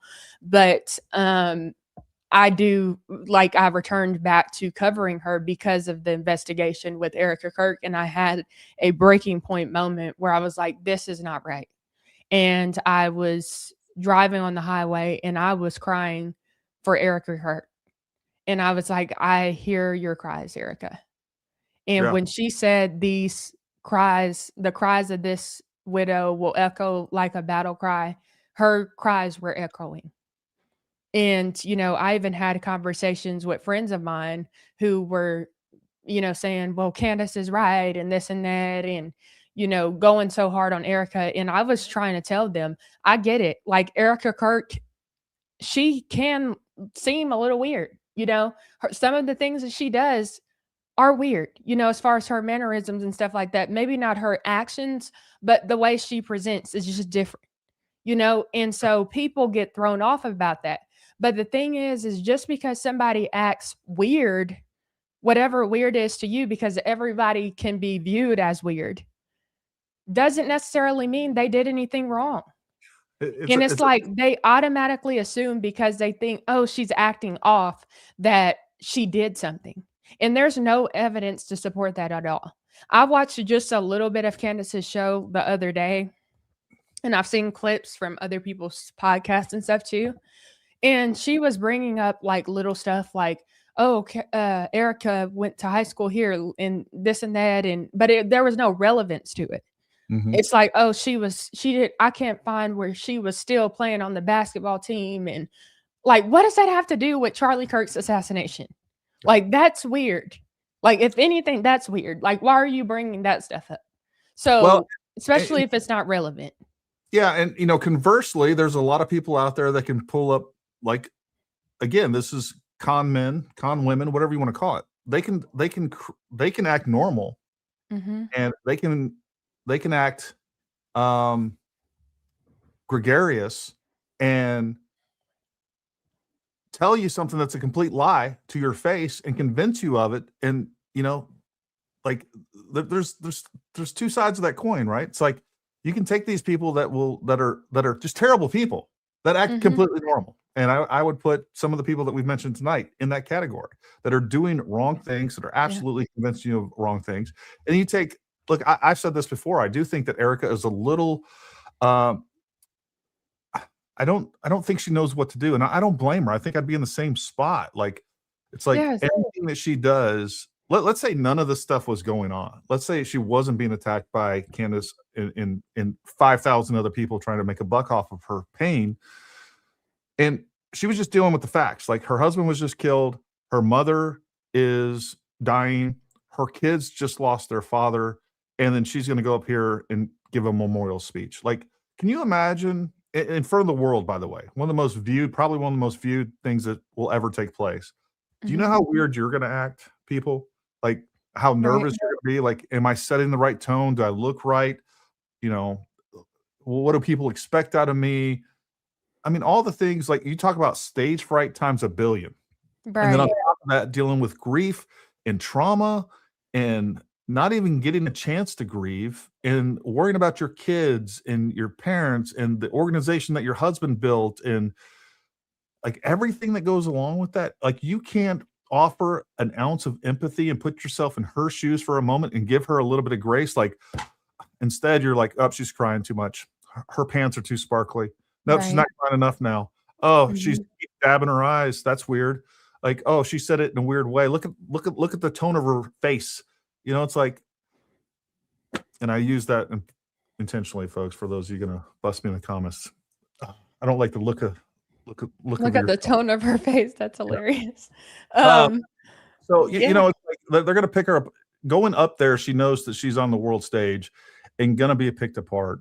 And yeah, like she's not Charlie Kirk. She doesn't speak like Charlie. She's Erica Kirk, but she's not Right. that person. Like you have no evidence of that. You have no evidence. And also, I think people need to give her a chance. The lady just got into the position and you're already trying to take her out of it. Yeah. Give her a chance to prove that she can either do the job or not do the job. And as far as what I've seen, she's gained my respect over time, even as like thus far. Yeah. You know, yes, some of the things are like I said, she has her little weird things and weird mannerisms or whatever you want to say. But when you actually listen to her speak and speak to her employees, I watched that whole video that Candace released. She leaked some sort of video of Erica having an office conversation, a Zoom call, and took the video totally out of context, said Erica Kirk was laughing. But when you actually watch the video, and I played it and I went through it step by step, what was Erica Kirk actually laughing at? She was laughing at the Zoom feature. She's like, oh, I didn't know Zoom did that. And she's kind of laughing a little bit because she's trying to gain the courage to have to address these people. She's stepping into a new role. She's anxious. She's scared. She's mourning. She's grieving. She's trying to seem like she's put together and she's in a normal state of being, right? But she's not. Her husband was just assassinated. So it's a lot. And even before Charlie Kirk was assassinated, if you meet Erica Kirk, she is a very beautiful woman. I mean, she's absolutely gorgeous. She was a pageant girl. Her presentation, in my experience of her, has always been exceptional. She's a very good speaker. If you meet her, she's very kind. She was like, it was almost like Erica Kirk was preparing to be the first lady. Like she probably would have been the first lady of the United States one day. Like, and she would have been a good first lady. Yeah. The way she is, like, I'm telling you, she really is very polished, very put together, very beautiful. And I think she even raised a lot of the standards of the women who attend the Turning Point USA conferences. Erica Kirk has given us countless advice. And not only has Erica Kirk given us countless advice, maybe not even directly, but by assigning certain speakers to speak and the way she presents herself. I mean, think about how women present themselves in today's culture in America. A lot of women are going to Walmart in pajamas with the bonnet on, not dressing appropriately, maybe dressing too provocatively or not putting in enough effort. She has shown what a conservative woman could look like. Very beautiful, elegant, and still be cute. And here's the thing. People want to bring up the I can fact. never say those things, but see, that's why I'm just calling it like it is. You're right. This lady has raised the standard. Yeah. Why do you think Alex Clark and all these other people are in the positions that they are in? They're raising the standard. They're showing that conservative women can be pretty too. We can be the definition of beautiful within American culture. That is something to be admired. So people bringing up the fact that she was a pageant queen and this and that, you're just hating. You need to start working out, going to the gym, perfecting your image, putting effort into your hair and your makeup and everything else. Take some notes instead of hating. And also, here's the thing too. I wanted to mention this because I've been thinking about it for a while, and I plan to mention it again on my show. People want to bring up the fact that Erica Kirk was in a music video, a country music video. Who cares? Erica Kirk was doing her thing in her 20s. Good for her. She was getting these opportunities. She's a beautiful woman. Sounds like you're hating to me. And Candace I was don't. in a rap video. We played Candace was in a rap video, and also I want to say this too. I want to say this too. Eric, people are mentioning, well, Erica Kirk dated this guy and that guy. Now the timeline, I don't know. I heard that Erica Kirk started dating so and so then, and then people have been releasing all kinds of stuff. Yeah. But here's the thing: even if she dated multiple people, I don't necessarily care. She's a beautiful woman, and she was, getting to know people, and then she made a good decision to marry Charlie Kirk. So to me, she actually should be somebody you're looking up to and wanting to get some advice from on how to choose a good man, if anything, because clearly she knows how to do that. Clearly she knows how to move on from a relationship when it's not working out and just have faith that she'll meet the love of her life. And she did. She met Charlie Kirk and she became Erica Kirk. So maybe you could take a few tips from her instead of being jealous of her because she has long hair, because she's beautiful. I don't care if your hair is long. I don't care if your hair is short. I don't care if your hair is curly. My thing is just have some healthy hair. Learn how to take care of your hair. To the Black woman, get you a book called The Science of Black Hair. It will teach you how to take care of your black hair because there is a science to it. Our hair is not like everybody else. That's why you see me changing my hairstyles a lot, but I'm always wearing my natural hair for the most part. I'm always doing that, and I'm making sure that it's healthy. And I told my Black women that I was going to make a video at some point, and even for the moms who may have mixed kids or even mixed women, I can give a lot of advice when it comes to hair. That's one of my specialties right there. I can talk about that all day. But I say that to say beauty is important. And I hate that people are trying to dim the light of Erica Kirk, dim her beauty, make it seem as if it's not a valuable asset. No, she is an asset. There's a reason why Turning Point USA has gained all this money. That woman looks good. And people like people who look good. And she's repping your values to further your mission. Turning Point USA's mission is to get people to vote for conservative values. Get people to show out to the polls who don't usually do that. That woman is obviously doing something right. So instead of hating on her because she doesn't have a perm, she doesn't have damaged hair, maybe you should learn how to take care of yours. So that's a whole nother topic, Gary. I know you're not interested in talking about that, but the ladies know what I'm talking about. I'm just taking it all in. I just want to set the record straight. My hair is natural as well. I wear my natural hair as well. So, yeah, yours is natural too. That's funny. But yeah, and like somebody said in the comments, bonnets are helpful at night and for sleeping. I wear my bonnet too, but do I wear it? Do I wear it when I'm out in public? Absolutely not. You don't wear it. There's a time. That's like the standard apparel at Walmart. No, not at all. You know what I mean? But anyways, anyways. I love it. Let's hit some super chat. I don't know if I showed this one earlier. Great job. Candace has been a comedian a long time. I'm going to send this question to you.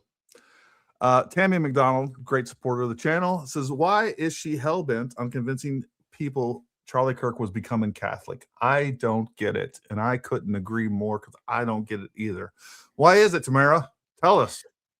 To me, I think it has something to do with her. You know, Candace is a person who is everything has to go back to her. Everything's related to her. She's even upset that Erica Kirk did not bring up the fact that when her and Charlie Kirk met, she was there. She's mad about that. Everything revolves around Candace. And right now, what Candace cares about most is clearly, we know, destroying the legacy of Charlie Kirk, Turning Point USA. But something that she's cared about for a while is her love for Catholicism. I mean, she even has her Catholic cross in the background, and she cares about that a lot. So, and she also cares about hating Jewish people. So Candace has two issues that continue to come up because she cares about them most. And where the treasures of your heart are, where your treasures are, your heart will be there also. Out of the abundance of the heart, the mouth speaks. Those are the issues that Candace cares about. Okay. So Candace is going to continue to bring this up over and over and over because she cares about that. And if that means destroying someone's legacy, destroying Turning Point USA, she will do that as long as her message is getting put out there. I also think there's elements that are like, and I think this is one of them, in my opinion. Curious to what your thoughts are on this. There's constant little digs at Charlie Kirk himself, because this is what this is about, is tearing down Charlie Kirk's legacy. Yep. Erica and her poor mom just happened to be in the way, or collateral damage, I think, a lot of it. But I think one of the things that she's doing with this Catholicism thing is basically trying to say everything about Charlie Kirk was fake. And that's essentially what she's doing with Erica too. It's like, Erica's fake. He was married to Erica. There's this whole backstory of, she was really CIA or whatever else is going on. I don't even know what all I've lost track of what all she's claiming that she is. And I think she has too. But I do think there's these constant little smuggling in to where she won't necessarily say it outright, but the average person is going to leave with the impression, which she's really good at, of, you know what, Charlie Kirk was actually fake. TPUSA was actually fake the entire time. And we're seeing more of that come out. First, it was just, TPUSA has changed after Charlie Kirk was killed. Now it's like they're pushing that timeline back to like, the finances were always messed up. There's this, there's that. Speaking of which, that was always the plan. Yeah. That was always the plan, to destroy Charlie Kirk. So because you were Go ahead. Sorry. I'm just going to say that. So you were at the 2023, and I've put a lot of content out trying to, they said, hey, Erica Kirk turned AmFest into the WWE after Charlie was killed. And so you've been to AmFest. What years have you been to AmFest? So originally I thought I went to AmFest every single year, but my friend told me that I missed one year because he was like, I didn't see you this, 1 year. And I was like, okay, let me go back in my timeline. And so I missed 1 year. I think the year I missed was, I want to say 2022, but okay. I don't know. You've been to AmFest 2023 at least, 2024, and 2023 and 2024, right? Well, I've been to all of them except one. However many there's been, I missed one. I just don't remember which one it was. I want to say the first AmFest was in 2021. I know I went to the first one. I think I might have missed the second one. Fair enough. And then I went to the one in 2023, 2024, and 2025. So I've been to 4 of them. Gotcha. So, and this is my point, is that I went back because I didn't watch all the AmFest. I did watch AmFest in 2023, I think, or in 2024 for sure. And then I obviously watched 2025 after he was killed. So, and I was like, because when people started saying this, like, oh, now that Erica's running AmFest, it's like WWE, there's fireworks everywhere. And I was like, hold on a second. I remember watching AmFest. So I went to Rumble, where they still have all of their information. And I pulled up all these pictures and videos of AmFest 2024 when Charlie was still alive, and was able to juxtapose that against what we saw at 2025. The exact same thing. There's fireworks. It's a big event. He loved that. Yeah. Yeah, it's always been like that. I mean, he absolutely loves the fireworks, the thrill. I mean, Charlie Kirk loved hosting a good show. That's why he had the Charlie Kirk show. And America Fest was, Charlie Kirk's big American party. So of course there are going to be fireworks there. Of course you're going to get an experience. He would bring country artists, and he just always went above and beyond. And I'm glad that this was kind of brought up, because people were confused by the memorial service. And as I mentioned earlier, 80% of people who have joined Turning Point USA just joined. Right. So they don't know Turning Point USA. And I'm telling you, that memorial was everything that Charlie Kirk would have wanted. Everything. So that's why Candace Owens is wrong, because she knows this. Charlie Kirk was a very politically active man. Anything Charlie Kirk did revolved around politics. Everything that Charlie Kirk did also revolved, a lot of the things he did involved being a free market capitalism. Okay. Charlie Kirk was not showing up at events and not raising money for his cause. Best believe Right. that. Turning Point USA is not the empire they are for no reason. Charlie Kirk taught them how to raise money, how to go to the next level. And guess what? That's exactly what they did. And I hope that they really keep his legacy alive in what he really wanted. I hope they don't compromise and change to make other people feel good, because a lot of people are fighting for the spotlight and trying to determine where the conservative movement goes next and this and that. I hope they could really stay true to their values, but also I really hope that Turning Point USA gets clear about their faith and their direction. Are you going to be a Christian organization, or are you going to be somewhat Christian, but, not stand on anything? Turning Point needs to decide that. Yeah. Also, Turning Point USA needs to, when it comes to Erica Kirk's messaging, it has to be consistent every single step of the way. Erica Kirk mentioned something, and I'm going to pull this video up, where she mentioned something about, somebody asked her about her becoming basically going back into being a working mom and things like that. And I thought her response could have been a little bit better. And the reason why I say that, and I know, everybody's critiquing her here and there or whatever, and I never have vocally really critiqued her much, but I'm talking about this for a reason, because it goes back to consistency and messaging and what Turning Point will stand for. She had said something along the lines of, I don't remember her exact response, so I don't want to take it out of context because I'm going to pull it up.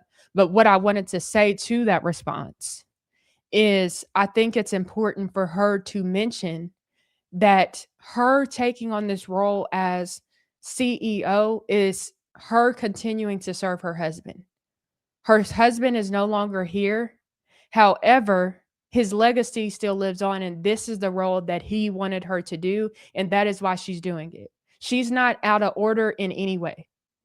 And I think that person was asking her a loaded question to try to corner her. And Erica Kirk is still new to being the CEO and in the spotlight in this way. But she may not have understood how that came across in her response, which I'll have to find this later.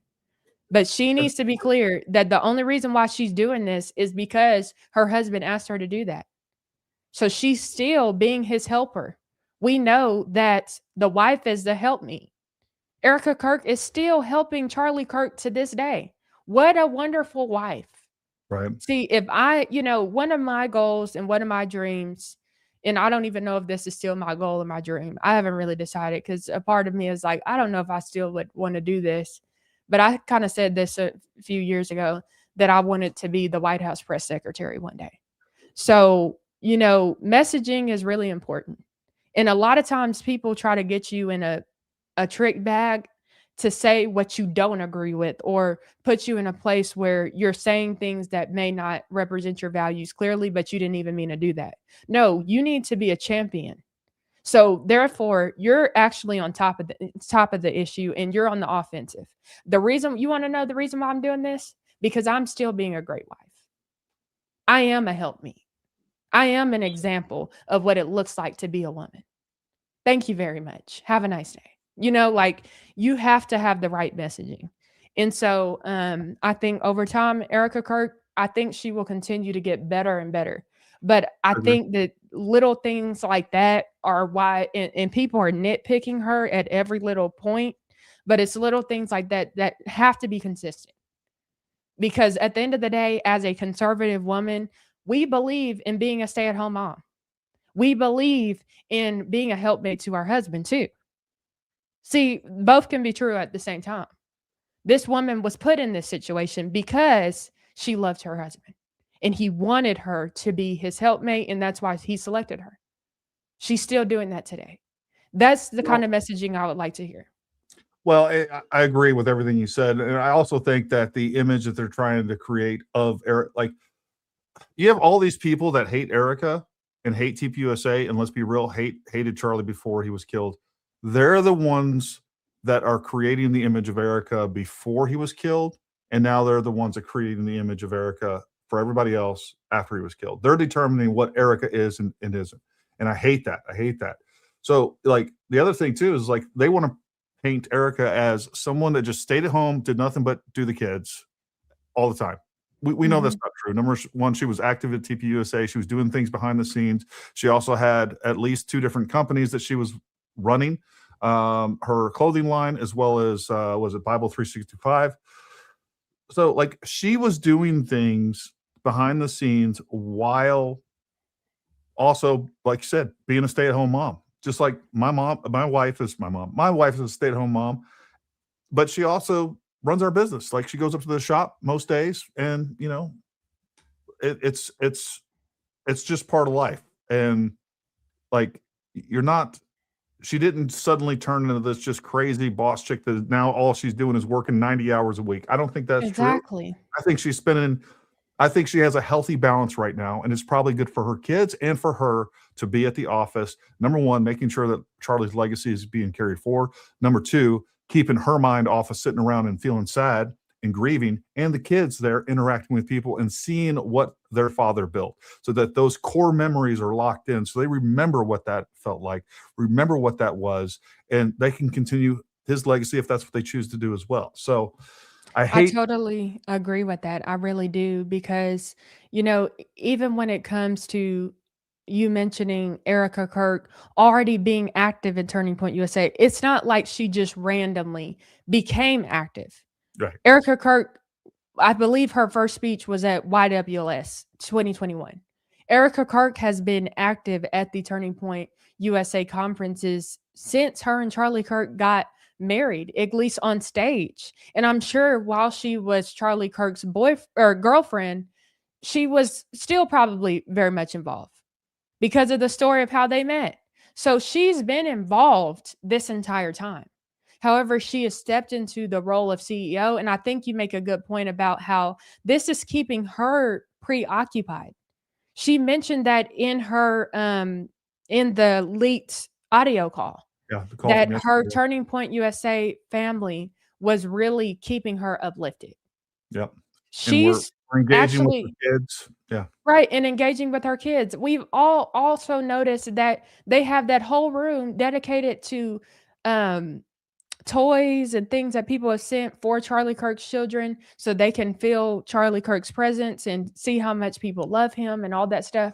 So, I mean, they have that whole room. I mean, people sent tons of stuff. I mean, a lot of letters, a lot of toys, all that good stuff.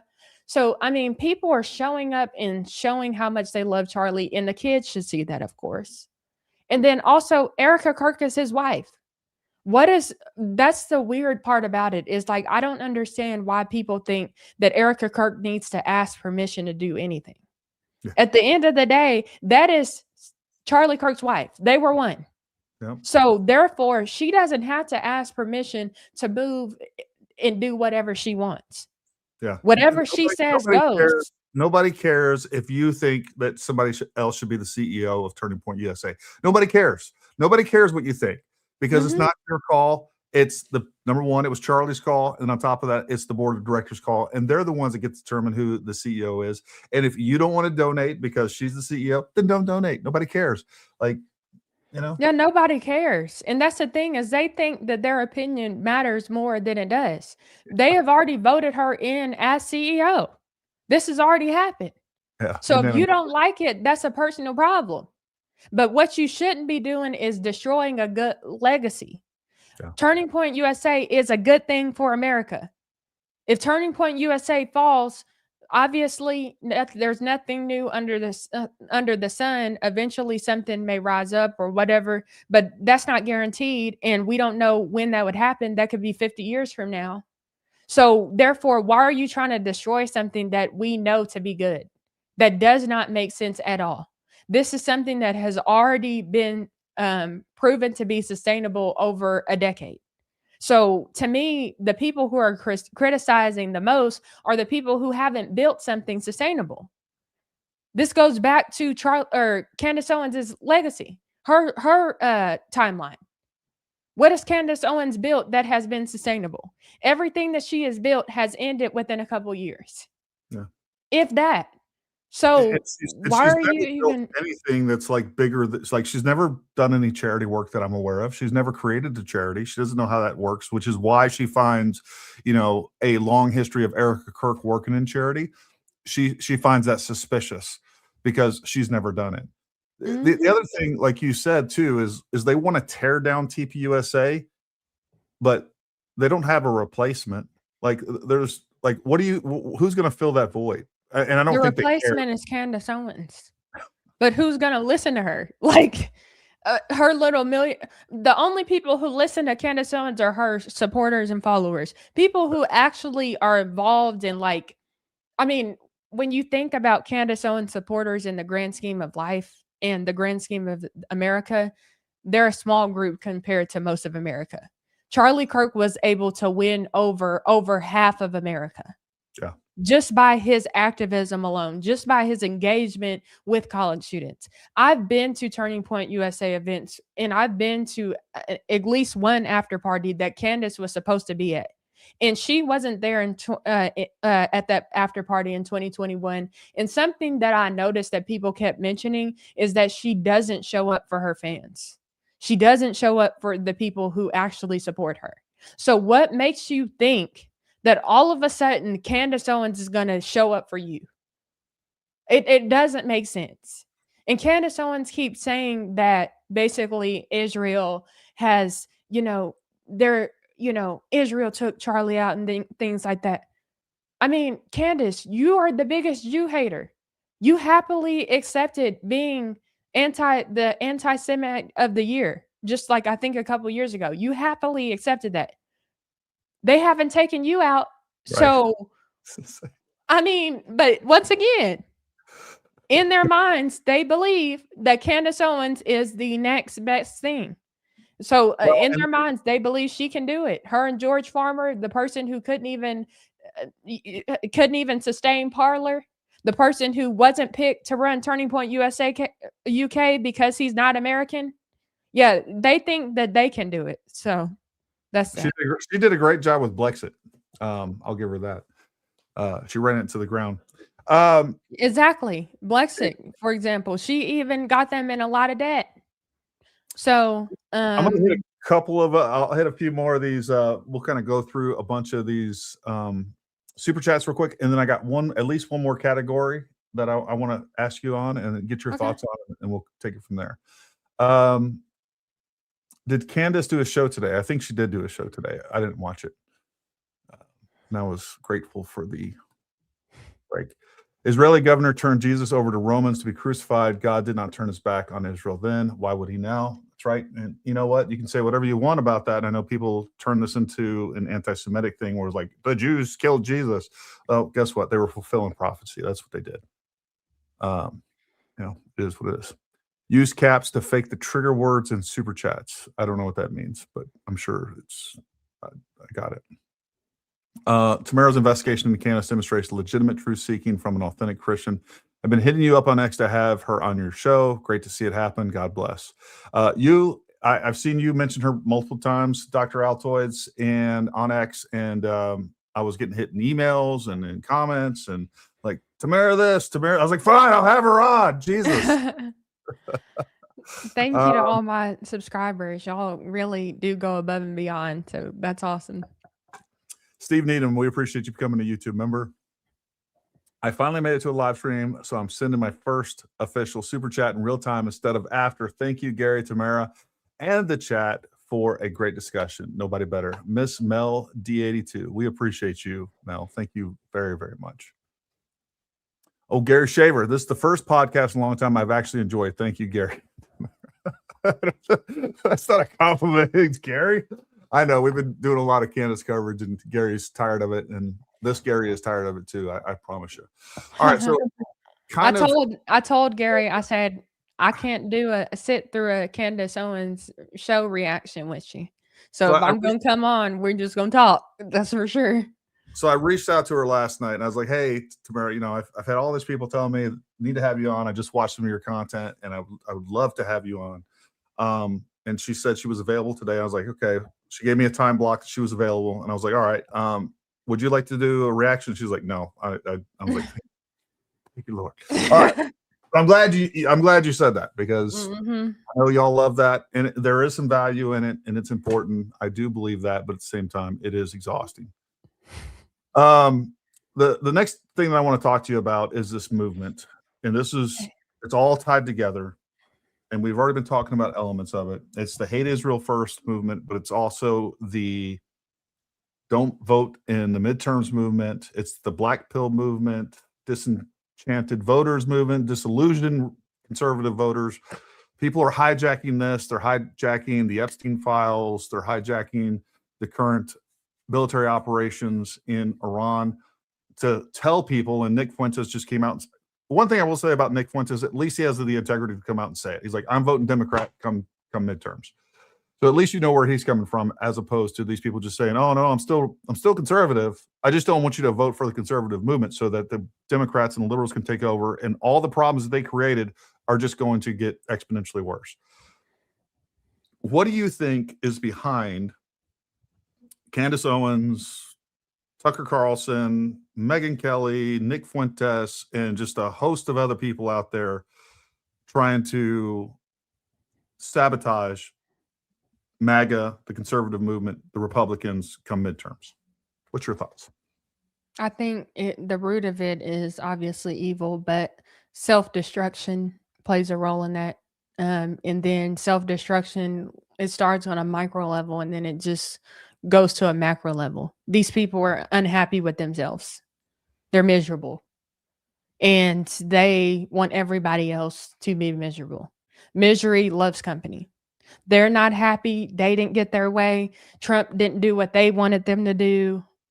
So therefore, now everybody needs to be miserable because they're miserable. They're not happy. It's a selfish thing.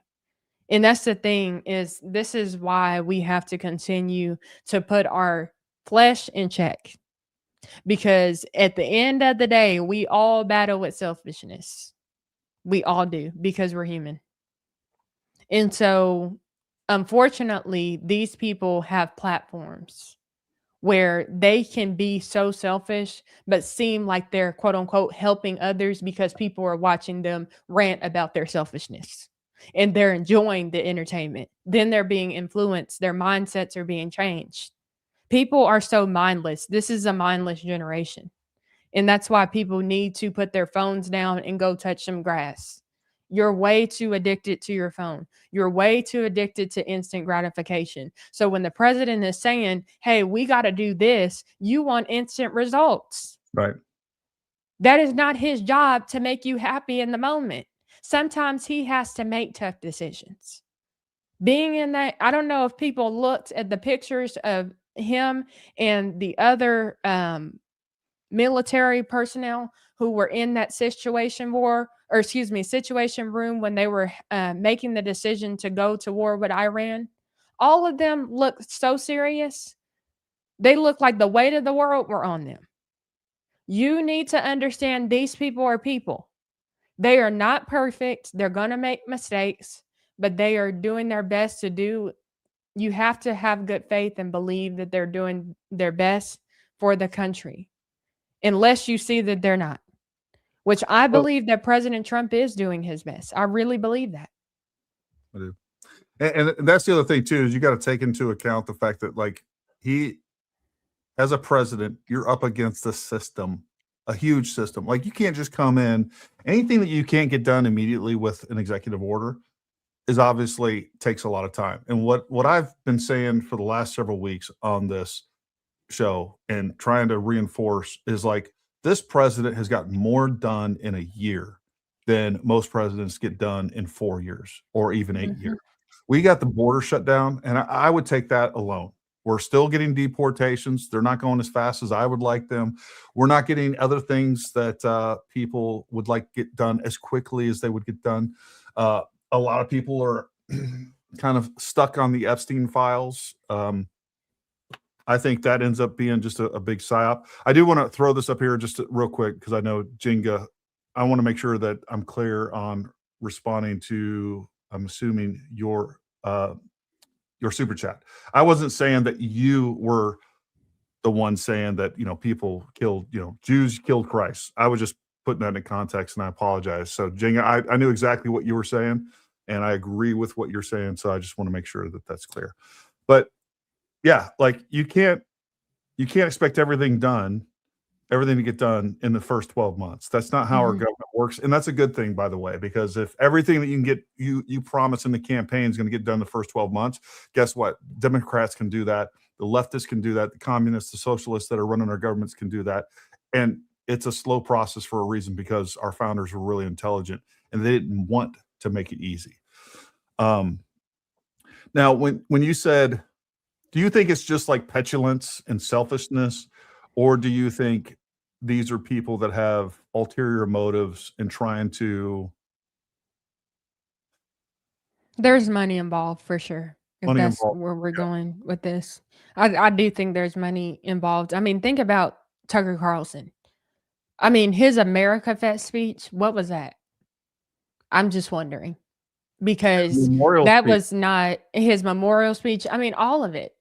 He's really, that is one person who really just irritates me, because he's so disingenuous. Yeah.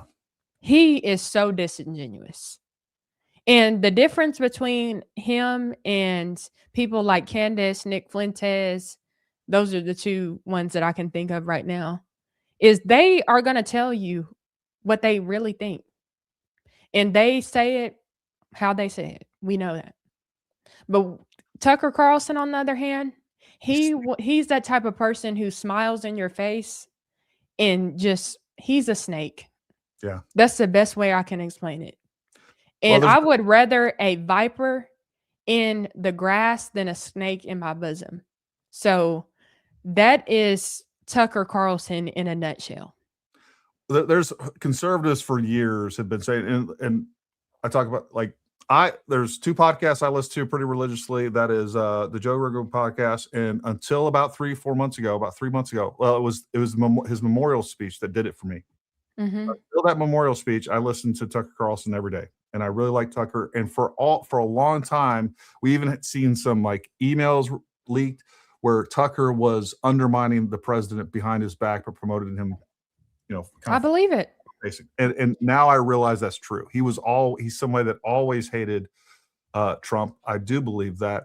And he's always had an ulterior motive. And you're right. And the thing that was most disgusting to me was during that memorial speech, he gets up there and he's like, oh, well, there's like these, you're telling me that there's not these people in the back room, some back room in a foreign land eating hummus and, planning to kill Charlie Kirk. That's what happened.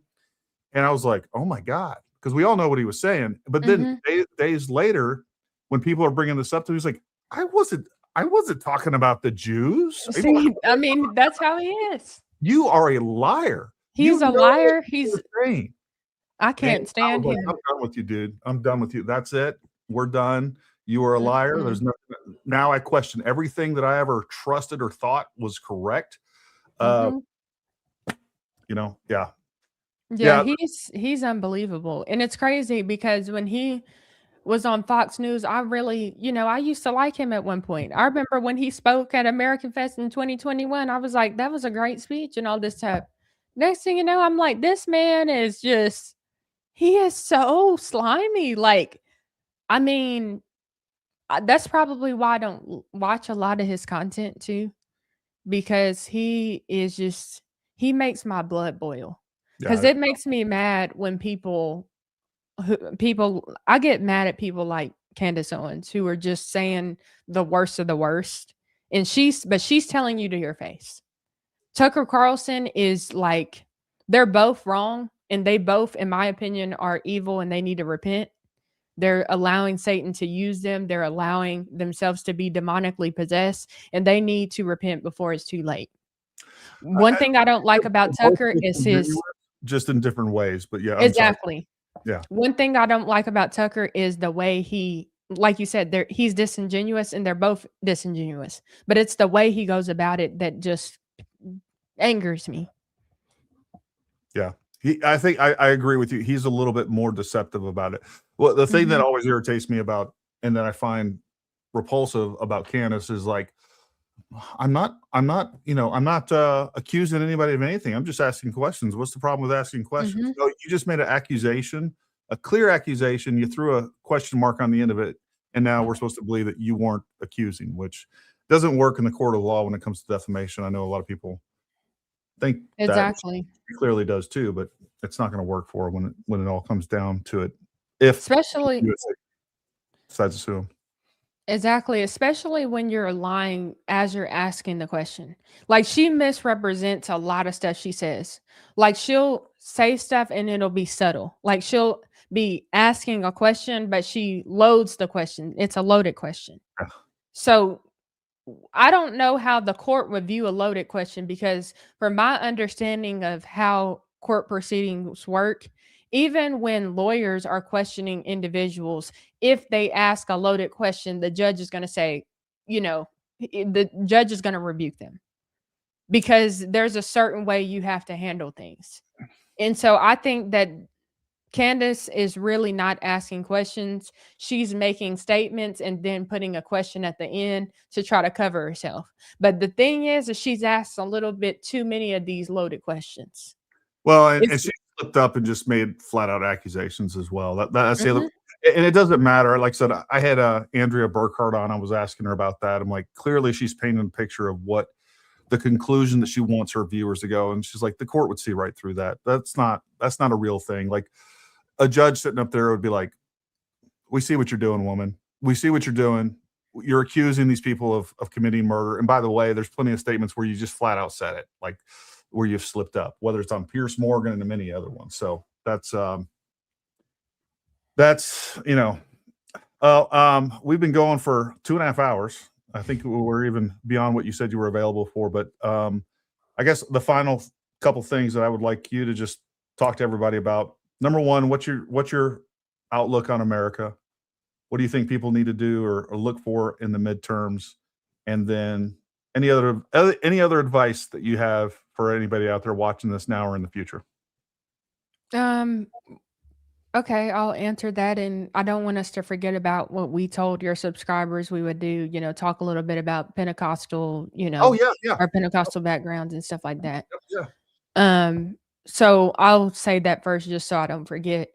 So my parents, they grew up Pentecostal. They were in the Church of God in Christ.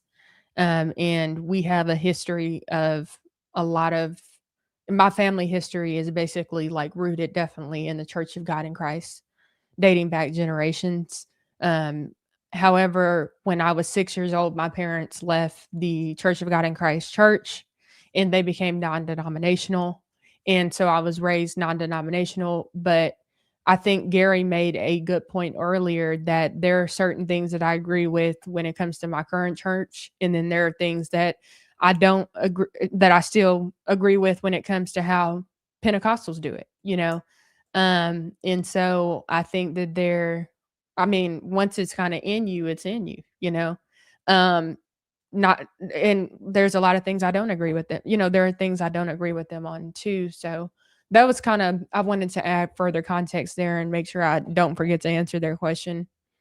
And then as far as where the country is going, I think that Jesus is on his way back. And so we know how this story ends, but one thing is for sure is that in the end we win.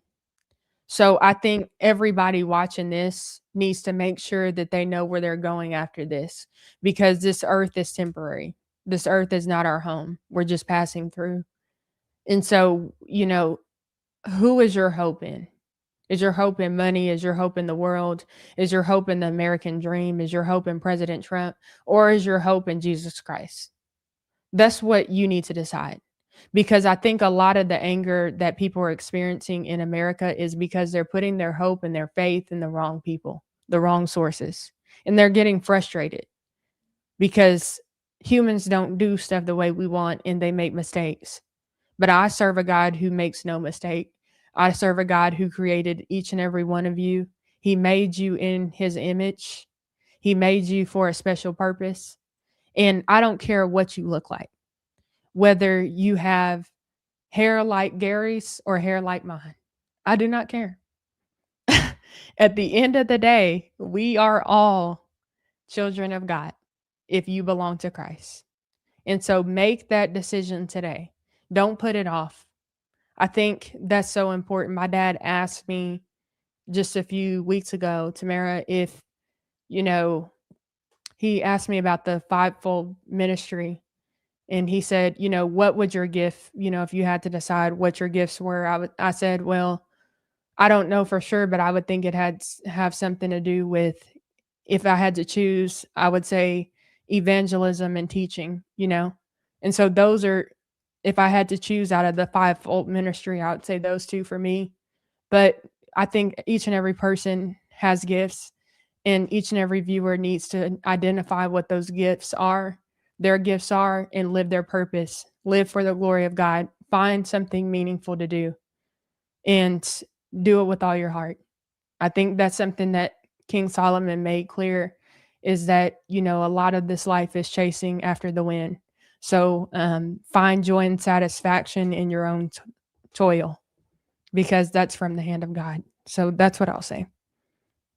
Well, I couldn't agree more with that. As far as if people want to know my background on that, so I grew up very Pentecostal until my teen years. I didn't have a great home life. I was like that. And then I went the rebellious, extremely rebellious route, like 15, 16 years old, completely got out of church, went the opposite direction. And then 9/11 happened. And 9/11 happened, and I knew I already had a career, already had a kid. I was 20 years old, maybe 21. Already had a career, kid, and the 9/11 happened, and I knew what I was supposed to do. I knew that moment. I was like, I'm going to join the military. And I had no idea what I was going to do. I went into the recruiting station, and I just said, they were like, what do you want to do? I was like, I don't know, man. I just want to fight. Just want to kill these people that brought this to our homeland. And so I went in the military, kind of went back and forth in church, wasn't really in church. And then, long story short, later on down the road, a lot of other things happened. Went through a divorce, went SF, met my wife, and got out of the military, took a job as a special tactics instructor here in West Virginia. And we started going back to church, didn't for a while, was playing that game. And then we found a good church locally. And these churches were non-denominational, all of them, by the way. And so, look, there's some elements of UPC that I do disagree with. And maybe one day we can get into those theological debates. Folks, I am going to have, what I do want to have is a pastor on to talk about, and because I have some questions in my mind. I know there's a lot of people out there that this whole anti-Jewish thing is going on, anti-Israel thing going on. And I think we as believers need to have a real good, solid foundation in what is right. And I know there's a lot of confusion that's being put out. Are these the actual people of the Bible? I believe that they are, by the way. If you look at Jewish culture and the religion and the people, like, they're not out there spreading the mess. Like, this is something that's basically transferred from one family to the next, and it was never very popular. It was never very popular to be a Jew. I don't care what area you end up in. So I do think that we can trace the exact same people in Israel back to the original Israelites. You think so? Like the current people who are in Israel, you think we can trace them back? I do. I don't know if that has been done. But this whole idea that the people in Israel are actually Turkish, the Azakani Jews, I think is the correct term. I don't buy that. Like, they were not out there proselytizing and converting to Judaism was never really a thing. But I don't know. I don't know that for sure. That's just my belief on that. And I would like to talk to somebody that does know a little bit more about that. I could be completely right, could be completely wrong. What I do know, and Mm, Lisa Knows brought this up the other day, mhm. is the Bible clearly talks about the people of Israel in the Old, in elements of the New Testament. But in Revelation, it talks about Israel, the Israel that we see today, and the people of Israel. So, according to the Bible, those are the same people, and that's what I'm going to kind of go off of with that. Again, I don't know, because in Romans it talks about how there, and that's why I encourage everybody to look at Romans 9 through 11. It talks about that there is a remnant of Israel, and not everybody is like, I don't want to, I want people to look at it, but it says basically like not everybody is Israel. Like not every, yeah, not all Israel is Israel. So it talks about that in Romans. So I think that, when it comes to Israel, you have to look at the word.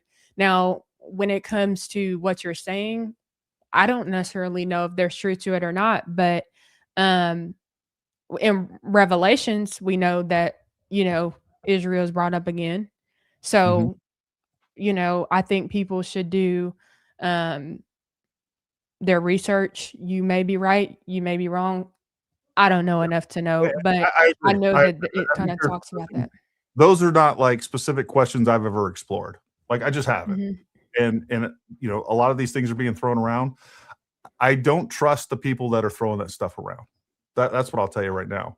And and I would be extremely skeptical of anything that those people say. That being said, I think it'd be worth all of us finding out together. Why not? So we can get some historians in here, we get some people out here that are acting in good faith, and we can Yeah. explore. I think that would be a fun and interesting thing. Point going back to my thing again, we had been in church, but in the last couple of years, kind of in and out. But then we were going to another church, and we had some issues at the church, and we meant to find another church. And the next thing you know, it's like 2 years down the road, we haven't been to church, and we're not living the life that we should be living. And long story short, when Charlie Kirk was murdered, I remember I was talking to my son, my youngest son, about it. He's like, Dad, we were talking about what was going on with that. And Mhm. out of the blue, he was like, Dad, we really should go to church and I'd like to get baptized. I'm like, done, dude. Let's make it happen. So we went to this other church that come to find out a bunch of our friends went to. And, we've been look, I've always struggled with my faith and who I am. And I'm always trying to figure out like, hey, is this the personality that I'm supposed to have? Because here's what I don't like.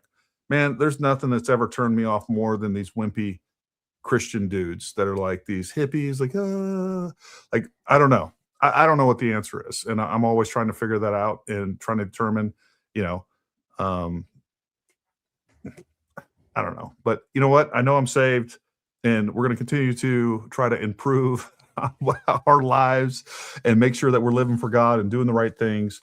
But I think most men out there struggle with that, trying to figure out trying to differentiate between their personality, the flaws in their personality, between those two things, and then who they're supposed to be as a Christian.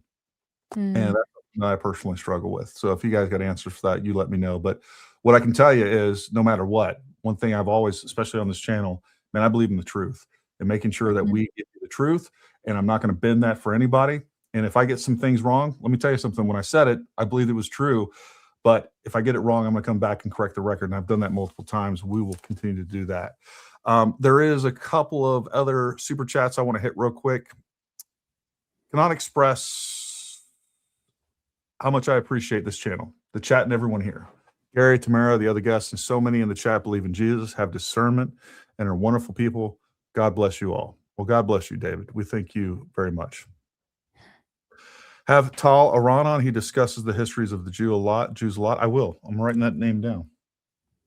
And while you're writing that down, y'all, please don't think that I'm, um, I guess, the best reference when it comes to Jewish history, because I'm not. You know, I'm figuring this out just like everybody else. I'm American, so therefore I'm kind of learning as I go. Um, so when it comes to things that I'm learning, even biblically about the Jews, I'm still in the process. And so I think even people made a good point in the chat. And I think Romans 11, Paul is correcting the Jews who believe that basically they're better than Christians or something along those lines. So I don't know how some of this stuff should be interpreted, when it comes to, okay, how do you track down who is of Jewish heritage dating back to Jesus or whatever? I don't know how to do all that. So when you do have that topic in discussion, I will be joining and watching it at least, Well, we'll have you on again as a guest. We can sit here and have a little history study, throw in some Bible study. I think it'd be fun. So, okay, cool. Just to be clear, I'm not a Jewish historian either. Since we're throwing out disclaimers. Yeah, I just wanted to say that because it's like I don't want to say something and then I'm totally wrong about it. And I'm, obviously acting in good faith, and then people are like trusting that I know exactly what I'm talking about and all that stuff. I really like I said, I'm not really like an expert when it comes to the topic. Nope, fair enough. Kendra Bowers, have you guys ever read any of Jonathan Cahn's books or watched his content? If not, check him out. The Harbinger book is amazing. I have read his 2 books, but I'm sure they're excellent. That is Jonathan Cahn's. I'm writing this stuff down. Jonathan Cahn's. I will check it out. Yeah, I will definitely be reaching out to Tal Oren, and if he has some good information on Jewish history, I'd love it. Tamara, any last words for the audience before we get everybody out of here? I don't think so. I think we've had a great conversation, and thank you so much again, Gary, for having me on. And I want to thank your audience for being patient with me and allowing me to clap back a little bit because, I do have a little bit of sass to me. There's more to this Southern accent than just the sound of it. So I do appreciate that y'all having me on, and thank you to all of my subscribers who showed up too. Yeah, no, I saw somebody in the comments. They said, well, you may be quiet, but you sure are assertive. I sure am. Best believe that. Okay. I have time today. Here. I have time. Dolores St. John says, and I completely agree with, find a Bible-believing church and go to Sunday school. Sunday school teaches you, and you can ask questions. It's for learning. Make sure your pastor preaches the Bible scripture. I agree with that.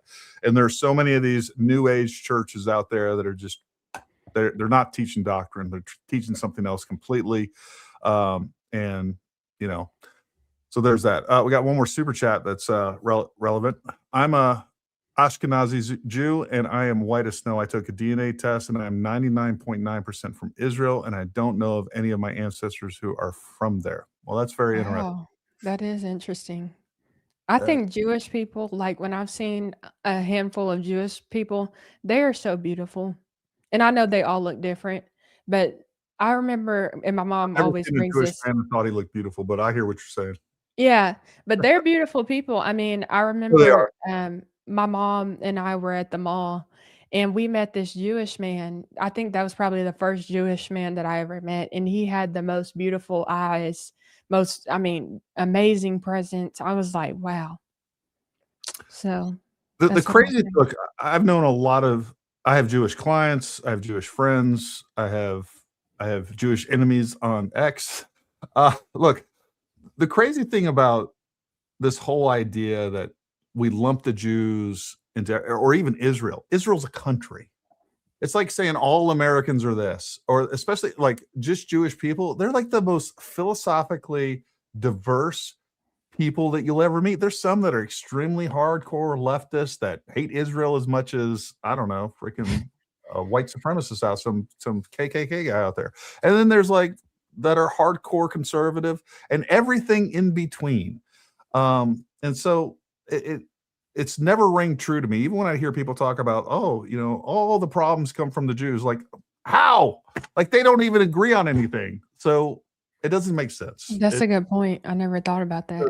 Just a bigoted trope that irritates me, that like just on the face of it, it's not true. It can't be true.